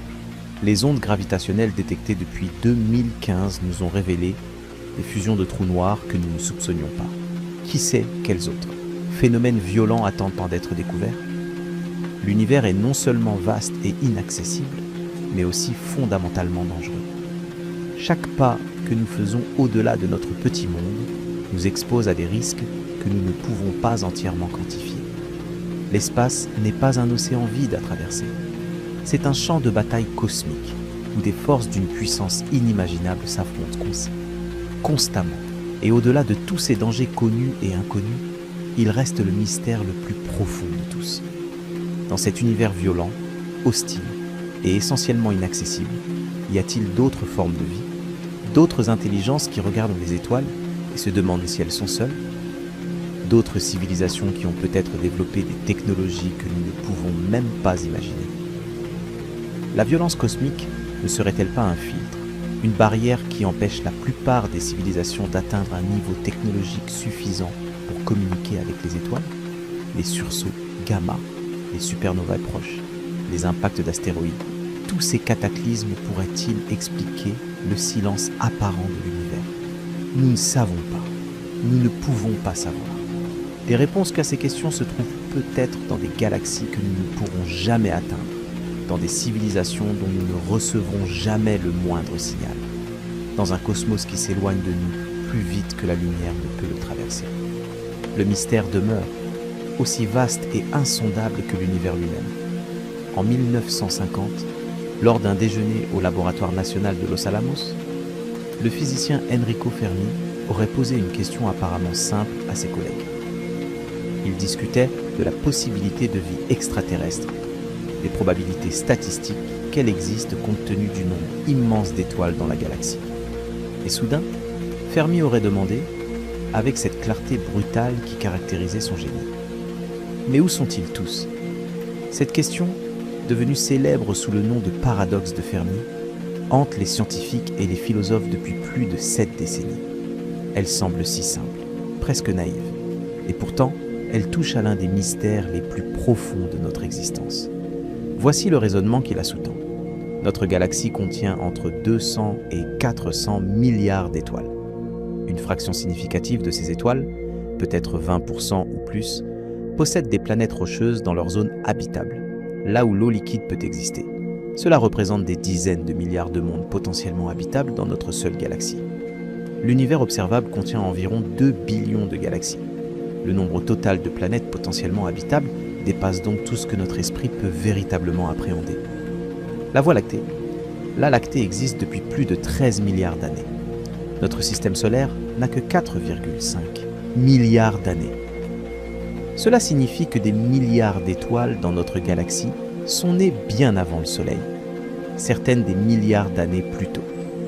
Si la vie et l'intelligence émergent avec une certaine probabilité, là où les conditions le permettent, alors des civilisations technologiques auraient pu apparaître des milliards d'années avant nous. Une civilisation avec quelques millions d'années d'avance technologique sur nous, une durée négligeable à l'échelle cosmique, aurait eu tout le temps nécessaire pour coloniser la galaxie entière. Même avec des technologies de voyage interstellaire relativement modestes, se déplaçant à seulement 1% de la vitesse de la lumière, une civilisation déterminée pourrait théoriquement établir des colonies autour de chaque étoile de la galaxie en moins de 10 millions d'années. C'est un clin d'œil à l'échelle de l'histoire galactique. Et pourtant, nous n'observons aucune trace de ces civilisations hypothétiques. Aucun signal radio artificiel n'a jamais été détecté malgré des décennies d'écoute attentive. Aucune structure mégalecnologique n'a été repérée dans notre ciel. Aucun vaisseau extraterrestre n'a visité notre système solaire de manière confirmée. L'univers semble silencieux, vide, désert. Où sont-ils tous? Plusieurs catégories de réponses ont été proposées pour résoudre ce paradoxe, et chacune porte des implications profondes pour notre compréhension de nous-mêmes et de notre place dans le cosmos. La première possibilité est que nous sommes véritablement seuls. Peut-être que la vie, malgré le nombre astronomique de planètes potentiellement habitables, est un phénomène extraordinairement rare. Peut-être que la transition de la chimie prébiotique à la première cellule vivante est un événement si improbable qu'il ne s'est produit qu'une seule fois dans toute l'histoire de notre galaxie, ici même, sur Terre. Nous ne savons pas comment la vie est apparue sur notre planète. Nous avons des hypothèses, des modèles, des expériences qui montrent que les briques élémentaires de la vie peuvent se former naturellement dans certaines conditions. Mais le passage de ces molécules organiques simples à une cellule capable de se reproduire et d'évoluer reste un mystère profond. Peut-être que ce passage nécessite une combinaison de circonstances si spécifiques, si improbables, qu'elle équivaut à un miracle statistique. Si c'est le cas, alors nous sommes seuls. Non pas parce que les autres civilisations se sont éteintes ou se cachent, mais parce qu'elles n'ont jamais existé. Nous serions la première et peut-être la seule intelligence consciente dans un univers de 2 billions de galaxies. L'immensité cosmique ne serait pas peuplée de merveilles et de mystères vivants, mais de matière inerte, de processus physiques aveugles, d'étoiles qui brûlent et meurent sans que personne ne soit là pour les observer. Cette possibilité est à la fois terrifiante et vertigineuse. Elle nous placerait au centre de l'histoire cosmique d'une manière que Copernic n'aurait jamais imaginée. Nous ne serions pas juste une espèce sur une planète ordinaire autour d'une étoile banale. Nous serions le phénomène le plus rare et le plus précieux de tout l'univers. La matière devenue consciente d'elle-même. Mais cette possibilité semble improbable à beaucoup de scientifiques. L'univers est si vaste, les opportunités pour la vie si nombreuses, qu'il semble statistiquement invraisemblable que nous soyons les seuls. Cette intuition a conduit à une deuxième catégorie d'explications, connue sous le nom du grand filtre.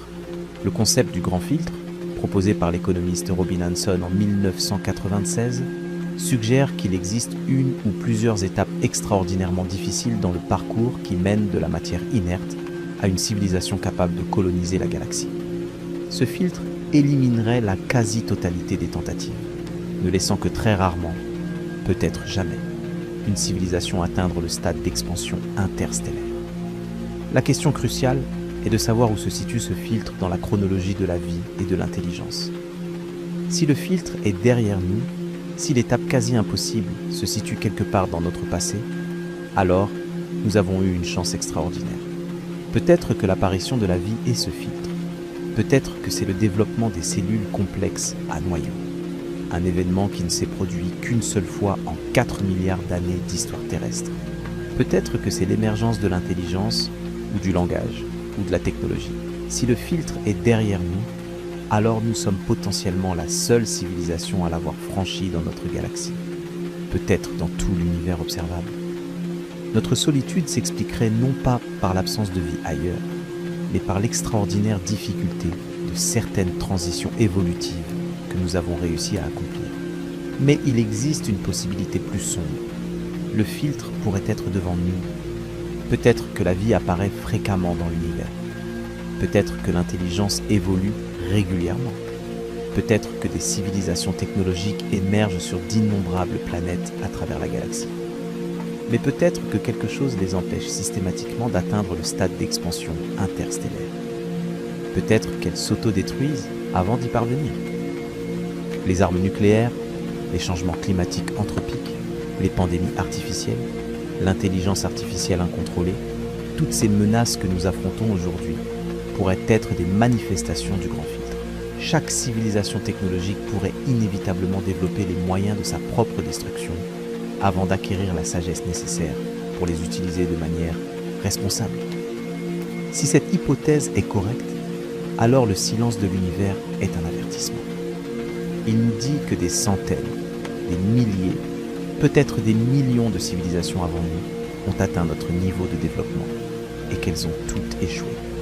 Elles se sont toutes éteintes, victimes de leur propre technologie, de leur propre agressivité, de leur propre incapacité à transcender les instincts qui les avaient menés à l'intelligence. Le paradoxe de Fermi, dans cette interprétation, devient une prédiction terrifiante sur notre propre avenir. Le silence cosmique serait le son de civilisations mortes, le témoignage muet de milliards de tentatives ratées. Mais il existe d'autres possibilités, peut-être moins dramatiques, mais tout aussi troublantes.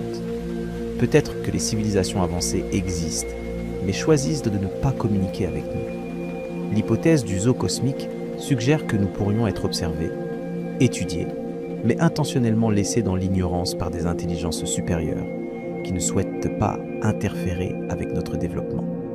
Comme les biologistes qui observent des animaux sauvages sans les perturber, ces civilisations hypothétiques nous laisseraient évoluer naturellement, sans contact. Cette idée est séduisante, mais difficile à tester scientifiquement. Elle soulève aussi des questions troublantes. Pourquoi toutes les civilisations avancées respecteraient-elles cette non-interférence ? Il suffirait d'une seule civilisation qui décide de briser le silence pour que nous en soyons conscients. L'hypothèse du zoo nécessite un consensus remarquable entre toutes les intelligences de la galaxie, ce qui semble improbable. Une autre possibilité est que les civilisations avancées existent, mais que nous ne savons pas les reconnaître. Leur communication pourrait utiliser des technologies si sophistiquées qu'elles nous sont invisibles, comme des signaux radio seraient invisibles à une fourmi. Leur structure pourrait être si différente de ce que nous imaginons qu'elle passe inaperçue dans nos observations astronomiques. Nous cherchons des signaux radio, parce que c'est la technologie que nous maîtrisons. Mais une civilisation avec des millions d'années d'avance sur nous utiliserait probablement des méthodes de communication que nous ne pouvons même pas concevoir. Chercher des civilisations avancées avec nos radiotélescopes pourrait être comme chercher des avions de chasse avec des signaux de fumée. Et puis, il y a la possibilité que nous avons explorée tout au long de ce voyage.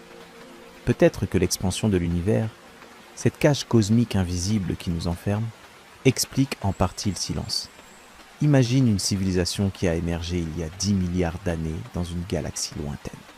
Elle a développé la technologie, exploré son système stellaire, colonisé sa galaxie. Mais quand elle a voulu s'étendre au-delà, elle a découvert ce que nous découvrons aujourd'hui. L'expansion de l'univers rendait les autres galaxies inaccessibles. Elle était confinée, comme nous, à son groupe local de galaxies. Pendant 10 milliards d'années, cette civilisation a évolué, s'est transformée, a peut-être transcendé sa forme biologique originelle. Mais elle n'a jamais pu nous contacter, parce que nous étions au-delà de son horizon cosmologique. L'espace entre nous s'étendait plus vite que n'importe quel signal ou vaisseau ne pouvait le traverser. L'univers pourrait être rempli de civilisations isolées, chacune prisonnière de son propre archipel galactique, chacune se demandant si elle est seule. Des billions d'intelligences pourraient exister, réfléchir, créer, sans jamais pouvoir communiquer les unes avec les autres. La tragédie cosmique ultime ne serait pas l'absence de vie, mais son isolement absolu.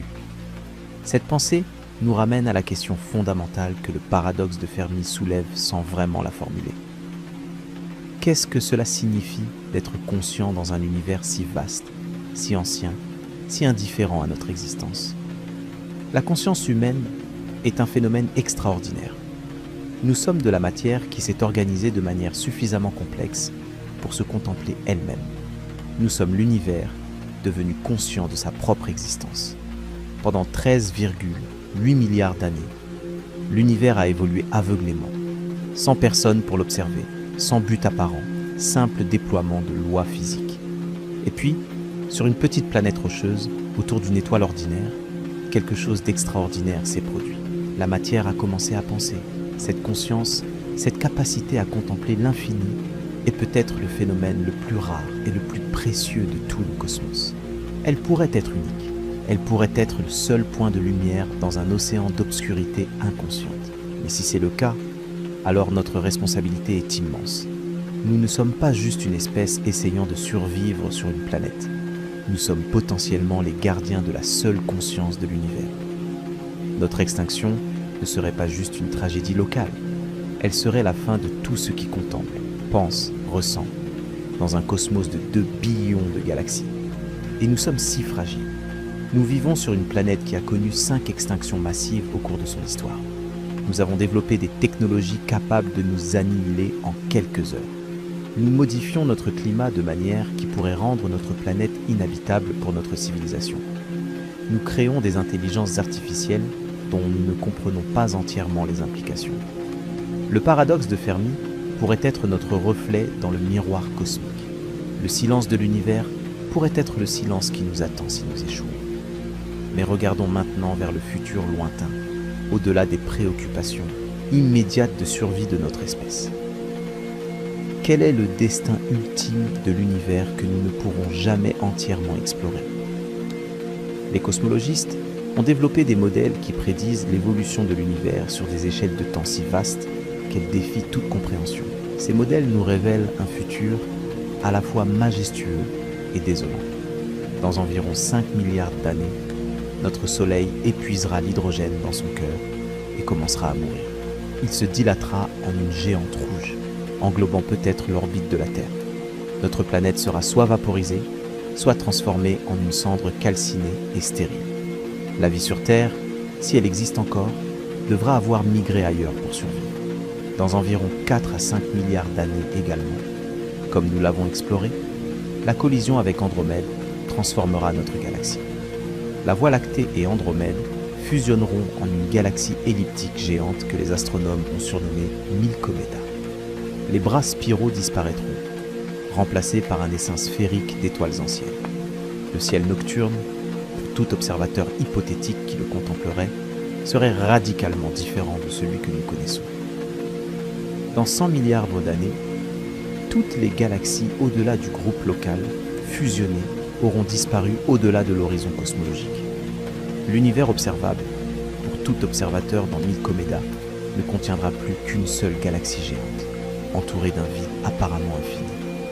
Toute trace de l'expansion cosmique aura disparu avec les galaxies lointaines. L'univers semblera statique, isolé, éternel. Mais les étoiles elles-mêmes ne sont pas éternelles. Dans environ 100 billions d'années, soit 100 000 milliards d'années, les dernières étoiles de l'univers s'éteindront. Les étoiles les plus massives ont des durées de vie de quelques millions d'années seulement. Les étoiles comme notre Soleil vivent une dizaine de milliards d'années. Mais les naines rouges, ces étoiles petites et frugales qui brûlent leur combustible si lentement, peuvent que briller pendant des billions d'années. Les naines rouges représentent environ 75% de toutes les étoiles de la galaxie. Elles seront les dernières lumières dans un univers qui s'éteint. Pendant des billions d'années, ces petites étoiles rougeoyantes continueront à briller faiblement. Dernier bastion de chaleur et de lumière dans un cosmos de plus en plus froid et sombre. Mais même elles finiront par s'épuiser. Leurs noyaux se refroidiront, passant du rouge au brun, puis au noir. L'univers entrera dans ce que les cosmologistes appellent l'ère dégénérée. Pendant cette ère, qui durera des temps presque inconcevables, l'univers sera peuplé de cadavres stellaires. Des naines blanches, ces cœurs cristallisés d'étoiles mortes, refroidiront lentement jusqu'à devenir des naines noires, invisibles et glacées. Les étoiles à neutrons continueront à tourner sur elles-mêmes, ralentissant imperceptiblement au fil des éons. Des trous noirs de toute taille dériveront silencieusement dans l'obscurité. Pendant cette ère sombre, toute vie telle que nous la connaissons sera impossible. Il n'y aura plus de source d'énergie suffisante pour maintenir le métabolisme, la pensée, la conscience. Si des formes de vie ont survécu jusqu'à cette époque, elles devront avoir trouvé des moyens radicalement différents d'extraire de l'énergie de leur environnement. Peut-être en exploitant la rotation des trous noirs, ou l'énergie résiduelle de la matière noire, ou des processus physiques que nous ne comprenons pas encore. Mais même ces stratagèmes hypothétiques ont leurs limites. Les physiciens pensent que les protons eux-mêmes, les particules qui forment le cœur de chaque atome, pourraient ne pas être éternellement stables. La théorie de la grande unification, qui tente de combiner les forces fondamentales de la nature, prédit que les protons peuvent que se désintégrer en particules plus légères. La demi-vie estimée de cette désintégration est d'environ 10 puissance 36 ans, un nombre si grand qu'il dépasse toute analogie. Si cette prédiction est correcte, alors dans environ 10 puissance 40 ans, soit un 1 suivi de 40 zéros d'années, presque toute la matière ordinaire de l'univers se sera désintégrée. Les naines noires, les étoiles à neutrons, les planètes, tout ce qui est fait de protons et de neutrons s'évaporera lentement en un brouillard de positrons, d'électrons et de photons. Seuls les trous noirs survivront à cette apocalypse lente, mais même eux ne sont pas éternels. En 1974, le physicien Stephen Hawking a fait une découverte théorique stupéfiante. En combinant la mécanique quantique et la relativité générale, il a montré que les trous noirs émettent une faible radiation, maintenant connue sous le nom de radiation de Hawking. Cette radiation est extraordinairement faible pour les trous noirs de taille stellaire, imperceptible avec nos instruments actuels. Mais elle a une conséquence profonde. Les trous noirs s'évaporent. Très lentement, particule par particule, les trous noirs perdent de la masse sous forme de radiation de Hawking. Un trou noir stellaire typique mettrait environ 10 puissance 67 ans pour s'évaporer complètement. Un trou noir supermassif, comme celui au centre de notre galaxie, prendrait environ 10 puissance 100 ans. Ces durées sont si vastes qu'elles défient toute compréhension humaine. 10 puissance 100 ans, c'est un suivi de 100 zéros. L'âge actuel de l'univers, 13,8 milliards d'années, s'écrit 10 puissance 10 ans environ. Le temps qu'il faudra pour que le dernier trou noir s'évapore est plus long que l'âge actuel de l'univers multiplié par lui-même, et encore multiplié par lui-même des dizaines de fois. Mais ce temps finira par passer. Et quand le dernier trou noir aura émis son dernier photon de radiation de Hawking, l'univers entrera dans son état final, l'ère sombre. Dans cette ère, qui durera pour l'éternité, l'univers ne contiendra plus que des particules élémentaires dispersées dans un espace en expansion continue. Des photons aux longueurs d'onde immenses, si étirés par l'expansion qu'ils seront à peine plus énergétiques que le vide lui-même. Des électrons et des positrons occasionnels, séparés par des distances inimaginables, incapables de jamais se rencontrer. Le vide parfait, le froid absolu, le silence éternel. C'est ce que les cosmologistes appellent la mort thermique de l'univers, ou le grand gel. C'est l'état d'entropie maximale, l'équilibre final vers lequel tend tout système fermé selon les lois de la thermodynamique. L'univers aura épuisé toute son énergie utilisable. Plus rien ne pourra se produire. Le temps lui-même perdra toute signification, car le temps n'a de sens que là où des changements se produisent. Ce destin est-il inévitable ? Les physiciens ne le savent pas avec certitude. Notre compréhension de l'énergie sombre est trop incomplète pour faire des prédictions définitives sur le futur très lointain. Peut-être que l'énergie sombre changera de comportement. Peut-être que de nouvelles découvertes physiques révéleront des possibilités que nous n'imaginons pas encore. Mais selon nos meilleures connaissances actuelles, l'univers est condamné à une mort lente, froide et définitive. Toute la complexité, toute la beauté, toute la vie que le cosmos a produite au cours de ces 13,8 milliards d'années d'histoire. Tout cela disparaîtra sans laisser de traces dans un vide éternel. Et nous ne pourrons jamais l'empêcher. Nous ne pourrons jamais atteindre les autres galaxies pour coordonner une résistance cosmique contre l'entropie. Nous sommes enfermés dans notre petit coin de l'univers, condamnés à regarder les étoiles s'éteindre une par une, sachant que le même sort attend tout ce qui existe. C'est une vision terrifiante, mais elle est aussi, d'une certaine manière, libératrice. Car si tout est condamné à disparaître, si rien de ce que nous faisons ne survivra éternellement, alors le sens de notre existence ne peut pas résider dans la permanence. Il doit résider dans l'instant présent, dans l'expérience de la conscience, dans la beauté que nous créons et contemplons, même si elle est éphémère. Les étoiles brillent, même si elles finiront par s'éteindre. Les fleurs fleurissent, même si elles se faneront.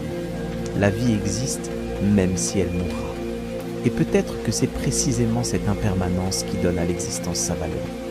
Nous sommes des êtres conscients dans un univers qui semble indifférent à notre existence. Nous sommes des flammes brèves dans une nuit cosmique qui durera éternellement. Mais pendant que nous brillons, nous illuminons les ténèbres. Pendant que nous pensons, nous donnons un sens à ce qui n'en a pas. Pendant que nous aimons, nous créons quelque chose qui transcende les lois aveugles de la physique. Le silence de l'univers reste un mystère. Notre isolement cosmique reste une réalité. L'avenir lointain reste une perspective de dissolution finale. Mais entre maintenant et cette fin infiniment lointaine, il y a des éons d'existence possibles, des merveilles à découvrir, des vérités à chercher, des beautés à créer. Le mystère demeure ouvert. Nous ne savons pas pourquoi nous existons. Nous ne savons pas si nous sommes seuls. Nous ne savons pas ce que signifie être conscient dans un univers apparemment inconscient. Ces questions nous accompagneront aussi longtemps que notre espèce survivra. Et peut-être qu'elles n'auront jamais de réponse. Mais peut-être que les questions elles-mêmes sont plus importantes que les réponses. Peut-être que le simple fait de poser ces questions, de contempler l'infini, de chercher à comprendre notre place dans le cosmos, est ce qui donne un sens à notre existence brève et fragile. Nous sommes des créatures qui regardent dans les étoiles et demandent pourquoi. Et cette capacité à s'émerveiller est peut-être le véritable miracle de l'univers. Il y a quelque chose de profondément étrange dans le fait que nous puissions contempler notre propre insignifiance. Nous sommes des organismes biologiques sur une planète rocheuse, composés des mêmes éléments chimiques que les pierres sous nos pieds et le gaz dans notre atmosphère. Nos cerveaux, ces 3 livres de matière grise qui consomment environ 20% de notre énergie métabolique, sont capables de concevoir des infinis qu'ils ne pourront jamais expérimenter directement. Nous pouvons calculer la distance qui nous sépare de galaxies que nous ne visiterons jamais. Nous pouvons prédire la mort thermique d'un univers que nous ne verrons pas mourir. Nous pouvons ressentir de la mélancolie pour des civilisations hypothétiques que nous n'avons jamais rencontrées et qui n'existent peut-être pas. Cette capacité à transcender notre propre expérience immédiate, à nous projeter dans des temps et des espaces qui nous sont inaccessibles, est peut-être la caractéristique la plus remarquable de la conscience humaine. Elle nous élève au-dessus du simple flux des événements biologiques. Elle nous transforme en témoins de l'univers, en observateurs capables d'apprécier sa grandeur et sa terreur. Tout au long de ce voyage, nous avons exploré les raisons pour lesquelles nous sommes prisonniers de notre coin de cosmos. Nous avons vu comment l'expansion de l'espace lui-même crée des distances insurmontables, comment les galaxies lointaines s'éloignent plus vite que la lumière ne peut les rattraper, comment l'horizon cosmologique trace une frontière invisible au-delà de laquelle rien ne peut jamais nous parvenir. Nous avons examiné les énergies colossales qui seraient nécessaires pour voyager ne serait-ce qu'à une fraction de la vitesse de la lumière. Et nous avons réalisé que ces énergies dépassent tout ce que l'humanité pourrait jamais mobiliser. Nous avons contemplé la violence de l'univers, ces explosions de supernovas et ces jets de quasars qui rendent l'espace entre les galaxies si hostile à la vie, telle que nous la connaissons. Nous avons également affronté les grandes questions existentielles que notre isolement soulève. Le silence de l'univers, cette absence apparente d'autres civilisations technologiques, nous renvoie à notre propre fragilité et à notre possible unicité. Le destin final du cosmos, cette lente dissolution dans un vide éternel, nous rappelle que rien de ce que nous construisons ne durera pour toujours. Ces réalisations pourraient nous écraser.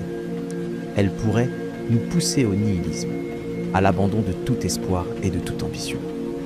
Si nous ne pouvons jamais atteindre les étoiles lointaines, si tout est condamné à disparaître, à quoi bon continuer? Pourquoi construire des civilisations qui s'effondreront? Pourquoi chercher des réponses à des questions qui n'en ont peut-être pas? Pourquoi exister? Mais il y a une autre façon de voir les choses. L'univers ne nous doit rien. Il ne nous a pas été donné pour notre usage ou notre plaisir. Les lois de la physique n'ont pas été conçues pour faciliter notre expansion à travers les étoiles. Nous sommes des accidents cosmiques, des configurations improbables de matière qui ont émergé des processus aveugles de l'évolution stellaire et biologique. Rien dans la nature ne garantit notre survie, notre prospérité ou notre signification. Et pourtant, nous existons.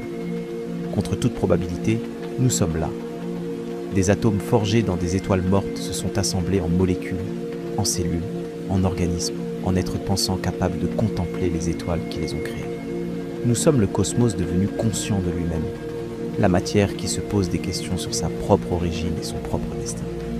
Cette existence n'a peut-être pas de sens préétabli, mais cela signifie aussi qu'elle n'a pas de sens prédéterminé qui nous serait imposé de l'extérieur. Nous sommes libres de créer notre propre signification, de définir nos propres valeurs, de choisir ce qui compte pour nous. L'absence de sens cosmique n'est pas une condamnation, c'est une liberté. Et dans cette liberté, nous pouvons choisir d'embrasser notre condition avec dignité et courage. Nous pouvons choisir de célébrer l'existence plutôt que de lamenter sa brièveté. Les étoiles les plus massives ne brillent que quelques millions d'années. Mais pendant ce temps, elles illuminent des régions entières de leur galaxie. Elles synthétisent les éléments lourds qui formeront des planètes et des êtres vivants. Elles contribuent à la complexité croissante de l'univers. Leur brièveté ne diminue pas leur magnificence, elle la rend plus précieuse. De même, notre existence individuelle et collective, aussi brève soit-elle à l'échelle cosmique, a une valeur intrinsèque qui ne dépend pas de sa durée. Les moments de conscience que nous expérimentons, les connexions que nous formons avec d'autres êtres, les beautés que nous créons et contemplons, tout cela est réel et significatif, même si tout finira par disparaître. Nous pouvons également choisir de poursuivre la connaissance malgré les limites de ce que nous pouvons connaître. Notre horizon cosmologique nous cache la majeure partie de l'univers, et ce qui reste accessible est d'une richesse inépuisable. Notre seule galaxie contient des centaines de milliards d'étoiles, la plupart entourées de planètes, chacune représentant un monde à explorer. Les lois de la physique que nous découvrons s'appliquent partout dans l'univers observable, nous permettant de comprendre des phénomènes qui se produisent à des milliards d'années-lumière. Chaque nouvelle découverte ouvre des questions nouvelles, dans une quête de compréhension qui pourrait occuper notre espèce pendant des millions d'années si nous survivons assez longtemps. Notre prison cosmique est vaste. Elle contient plus de merveilles que nous ne pourrons jamais en cataloguer. Et le fait que nous ne puissions pas explorer ce qui se trouve au-delà de ces murs ne diminue pas la valeur de ce qui se trouve à l'intérieur. Nous pouvons aussi choisir de protéger et de perpétuer la conscience. Si nous sommes véritablement rares dans le cosmos, si l'intelligence est un phénomène précieux qui ne surgit qu'exceptionnellement dans l'histoire de l'univers, alors nous avons une responsabilité particulière. Nous devons veiller à ne pas nous autodétruire. Nous devons préserver notre planète, gérer nos technologies dangereuses, résoudre nos conflits sans violence catastrophique. Car si nous échouons, si nous nous éteignons par notre propre faute, nous ne serons peut-être pas remplacés. La Terre pourrait devenir une planète morte, et il faudrait peut-être des billions d'années, peut-être jamais, pour que la conscience réapparaisse quelque part dans le cosmos. Cette responsabilité ne nous est imposée par aucune autorité externe. Elle découle simplement de la valeur que nous accordons à la conscience elle-même, à la capacité de penser, de ressentir, de s'émerveiller. Si nous croyons que cette capacité est précieuse, alors nous devons agir en conséquence. Et puis, il y a une dernière perspective, peut-être la plus profonde, que notre méditation sur l'isolement cosmique peut nous offrir. L'univers, dans toute son immensité et son indifférence, nous a néanmoins produits. Les mêmes lois physiques qui nous emprisonnent sont aussi celles qui nous ont permis d'exister. La gravité qui fait s'effondrer les nuages de gaz en étoiles est aussi celle qui maintient les planètes en orbite stable où la vie peut évoluer. L'expansion de l'univers qui nous sépare des galaxies lointaines est aussi celle qui a permis au cosmos de se refroidir suffisamment pour que les atomes se forment et que la chimie devienne possible. Les forces nucléaires qui alimentent les explosions cataclysmiques des supernovas sont aussi celles qui forgent le carbone, l'oxygène et le fer dont nos corps sont faits. Nous ne sommes pas séparés de l'univers. Nous sommes l'univers. Nous sommes faits de la même matière que les étoiles, soumis aux mêmes lois que les galaxies, participant au même grand déploiement cosmique qui a commencé il y a 13,8 milliards d'années. Quand nous contemplons les étoiles, nous ne regardons pas quelque chose d'étranger. Nous regardons nos ancêtres cosmiques, les fournaises qui ont synthétisé les éléments dont nous sommes composés. Quand nous pensons à l'expansion de l'univers, nous ne pensons pas à quelque chose qui nous arrive de l'extérieur. Nous pensons à un processus dont nous faisons partie, à un mouvement qui nous inclut. Notre isolement cosmique est réel. Nous ne pourrons jamais atteindre les galaxies lointaines, jamais communiquer avec des civilisations hypothétiques au-delà de notre horizon. Mais cette solitude n'est pas une aliénation. Elle n'est pas une séparation d'avec quelque chose de fondamentalement différent de nous. Elle est simplement la condition de notre existence dans un univers si vaste que ces parties ne peuvent pas toutes se toucher. Nous sommes seuls, mais nous faisons partie du tout. Nous sommes isolés, mais nous sommes constitués de l'étoffe même du cosmos. Nous sommes prisonniers, mais notre prison est l'univers entier accessible à notre expérience. Et cette expérience, même si elle est limitée, même si elle finira par s'éteindre, est réelle. Elle se produit maintenant, en ce moment précis. Tu es conscient, tu penses, tu ressens, tu existes. Cela semble banal, évident, trivial, mais c'est peut-être le fait le plus extraordinaire de tout l'univers. Dans un cosmos de matière inerte, de processus aveugles, d'espaces vides, il y a des points où l'existence devient consciente d'elle-même. Il y a des lieux où la question « pourquoi » peut être posée. Il y a des moments où la beauté peut être appréciée. Nous ne savons pas pourquoi. Nous ne savons peut-être jamais. Mais nous savons que c'est. Alors que cette méditation sur notre isolement cosmique touche à sa fin, je t'invite à un exercice simple. Ce soir, si le ciel est clair, sors et regarde les étoiles. Chaque point lumineux que tu vois est un soleil. Une fournaise thermonucléaire brûlant à des millions de degrés. Peut-être entourée de planètes, peut-être abritant des mondes que nous ne connaîtrons jamais. La lumière qui atteint tes yeux a voyagé pendant des années, parfois des millénaires, à travers le vide interstellaire. Certaines des étoiles que tu vois n'existent peut-être plus, mortes depuis longtemps dans des explosions cataclysmiques dont nous ne verrons les traces que dans des siècles. Et au-delà de ces étoiles visibles, au-delà de notre galaxie, s'étendent des billions d'autres galaxies, chacune contenant des centaines de milliards d'étoiles, chacune représentant un archipel cosmique que nous ne visiterons jamais. L'univers s'étend dans toutes les directions, plus loin que nous ne pouvons voir, plus loin que la lumière elle-même ne pourra jamais nous révéler. Tu es un être conscient, contemplant l'infini, un arrangement temporaire d'atomes capable de s'émerveiller devant l'immensité, un point de lumière pensante dans un océan d'obscurité. Cette expérience est précieuse. Elle est peut-être unique dans l'histoire du cosmos. Elle ne durera pas éternellement, ni même très longtemps à l'échelle des étoiles, mais elle est réelle et elle est tienne. Les galaxies lointaines s'éloignent en ce moment même, emportées par l'expansion de l'espace vers des destinations que nous ne connaîtrons jamais. L'horizon cosmologique se rapproche imperceptiblement, effaçant des régions de l'univers de notre futur accessible. Les étoiles brûlent leur combustible, se rapprochant lentement de leur mort inévitable. Mais toi, tu es là, conscient, vivant, capable de penser à tout cela. Et peut-être que c'est suffisant. Peut-être que dans un univers sans sens préétabli, la simple existence de la conscience est sa propre justification. Peut-être que le miracle n'est pas dans ce que nous pouvons atteindre, mais dans le fait même que nous existions pour vouloir l'atteindre. Peut-être que la beauté du cosmos ne réside pas dans son accessibilité, mais dans sa capacité à nous émerveiller malgré, ou peut-être grâce à, son inaccessibilité. Nous sommes des créatures finies contemplant l'infini, des êtres mortels pensant à l'éternité, des prisonniers amoureux des étoiles qu'ils ne toucheront jamais. Et dans cette condition, dans cette tension entre nos aspirations et nos limites, réside peut-être l'essence même de ce que signifie être humain. L'univers est vaste, ancien et indifférent. Nous sommes petits, brefs et passionnés.